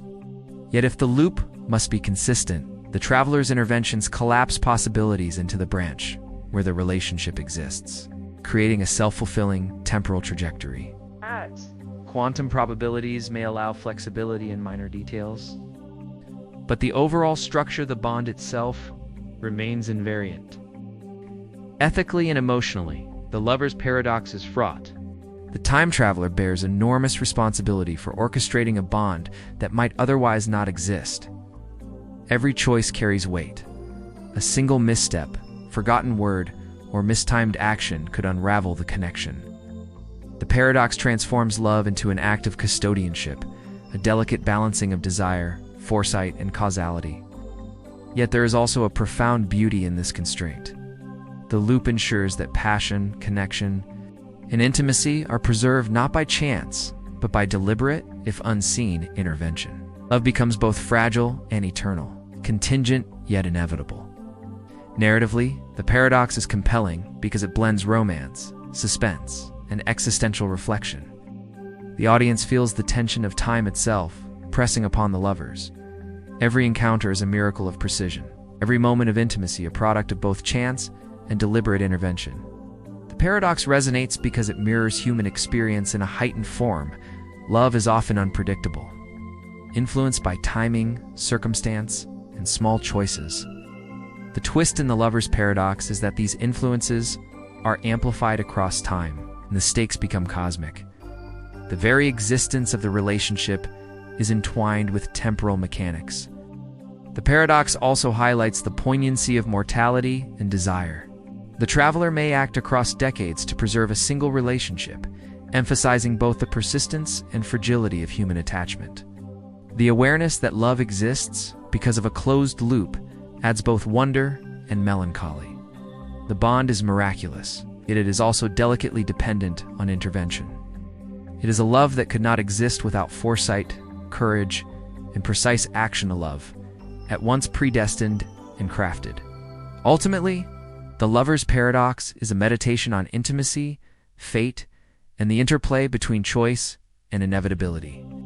It forces us to confront the strange possibility that our deepest connections may be shaped not only by who we are and whom we meet, but by forces and loops beyond immediate perception.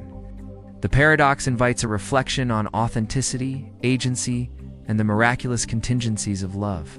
It is a universe in which passion, timing, and destiny are inseparably intertwined, where every touch, glance, and whispered word may be both cause and effect, and where love is as much a product of time itself as it is of the human heart.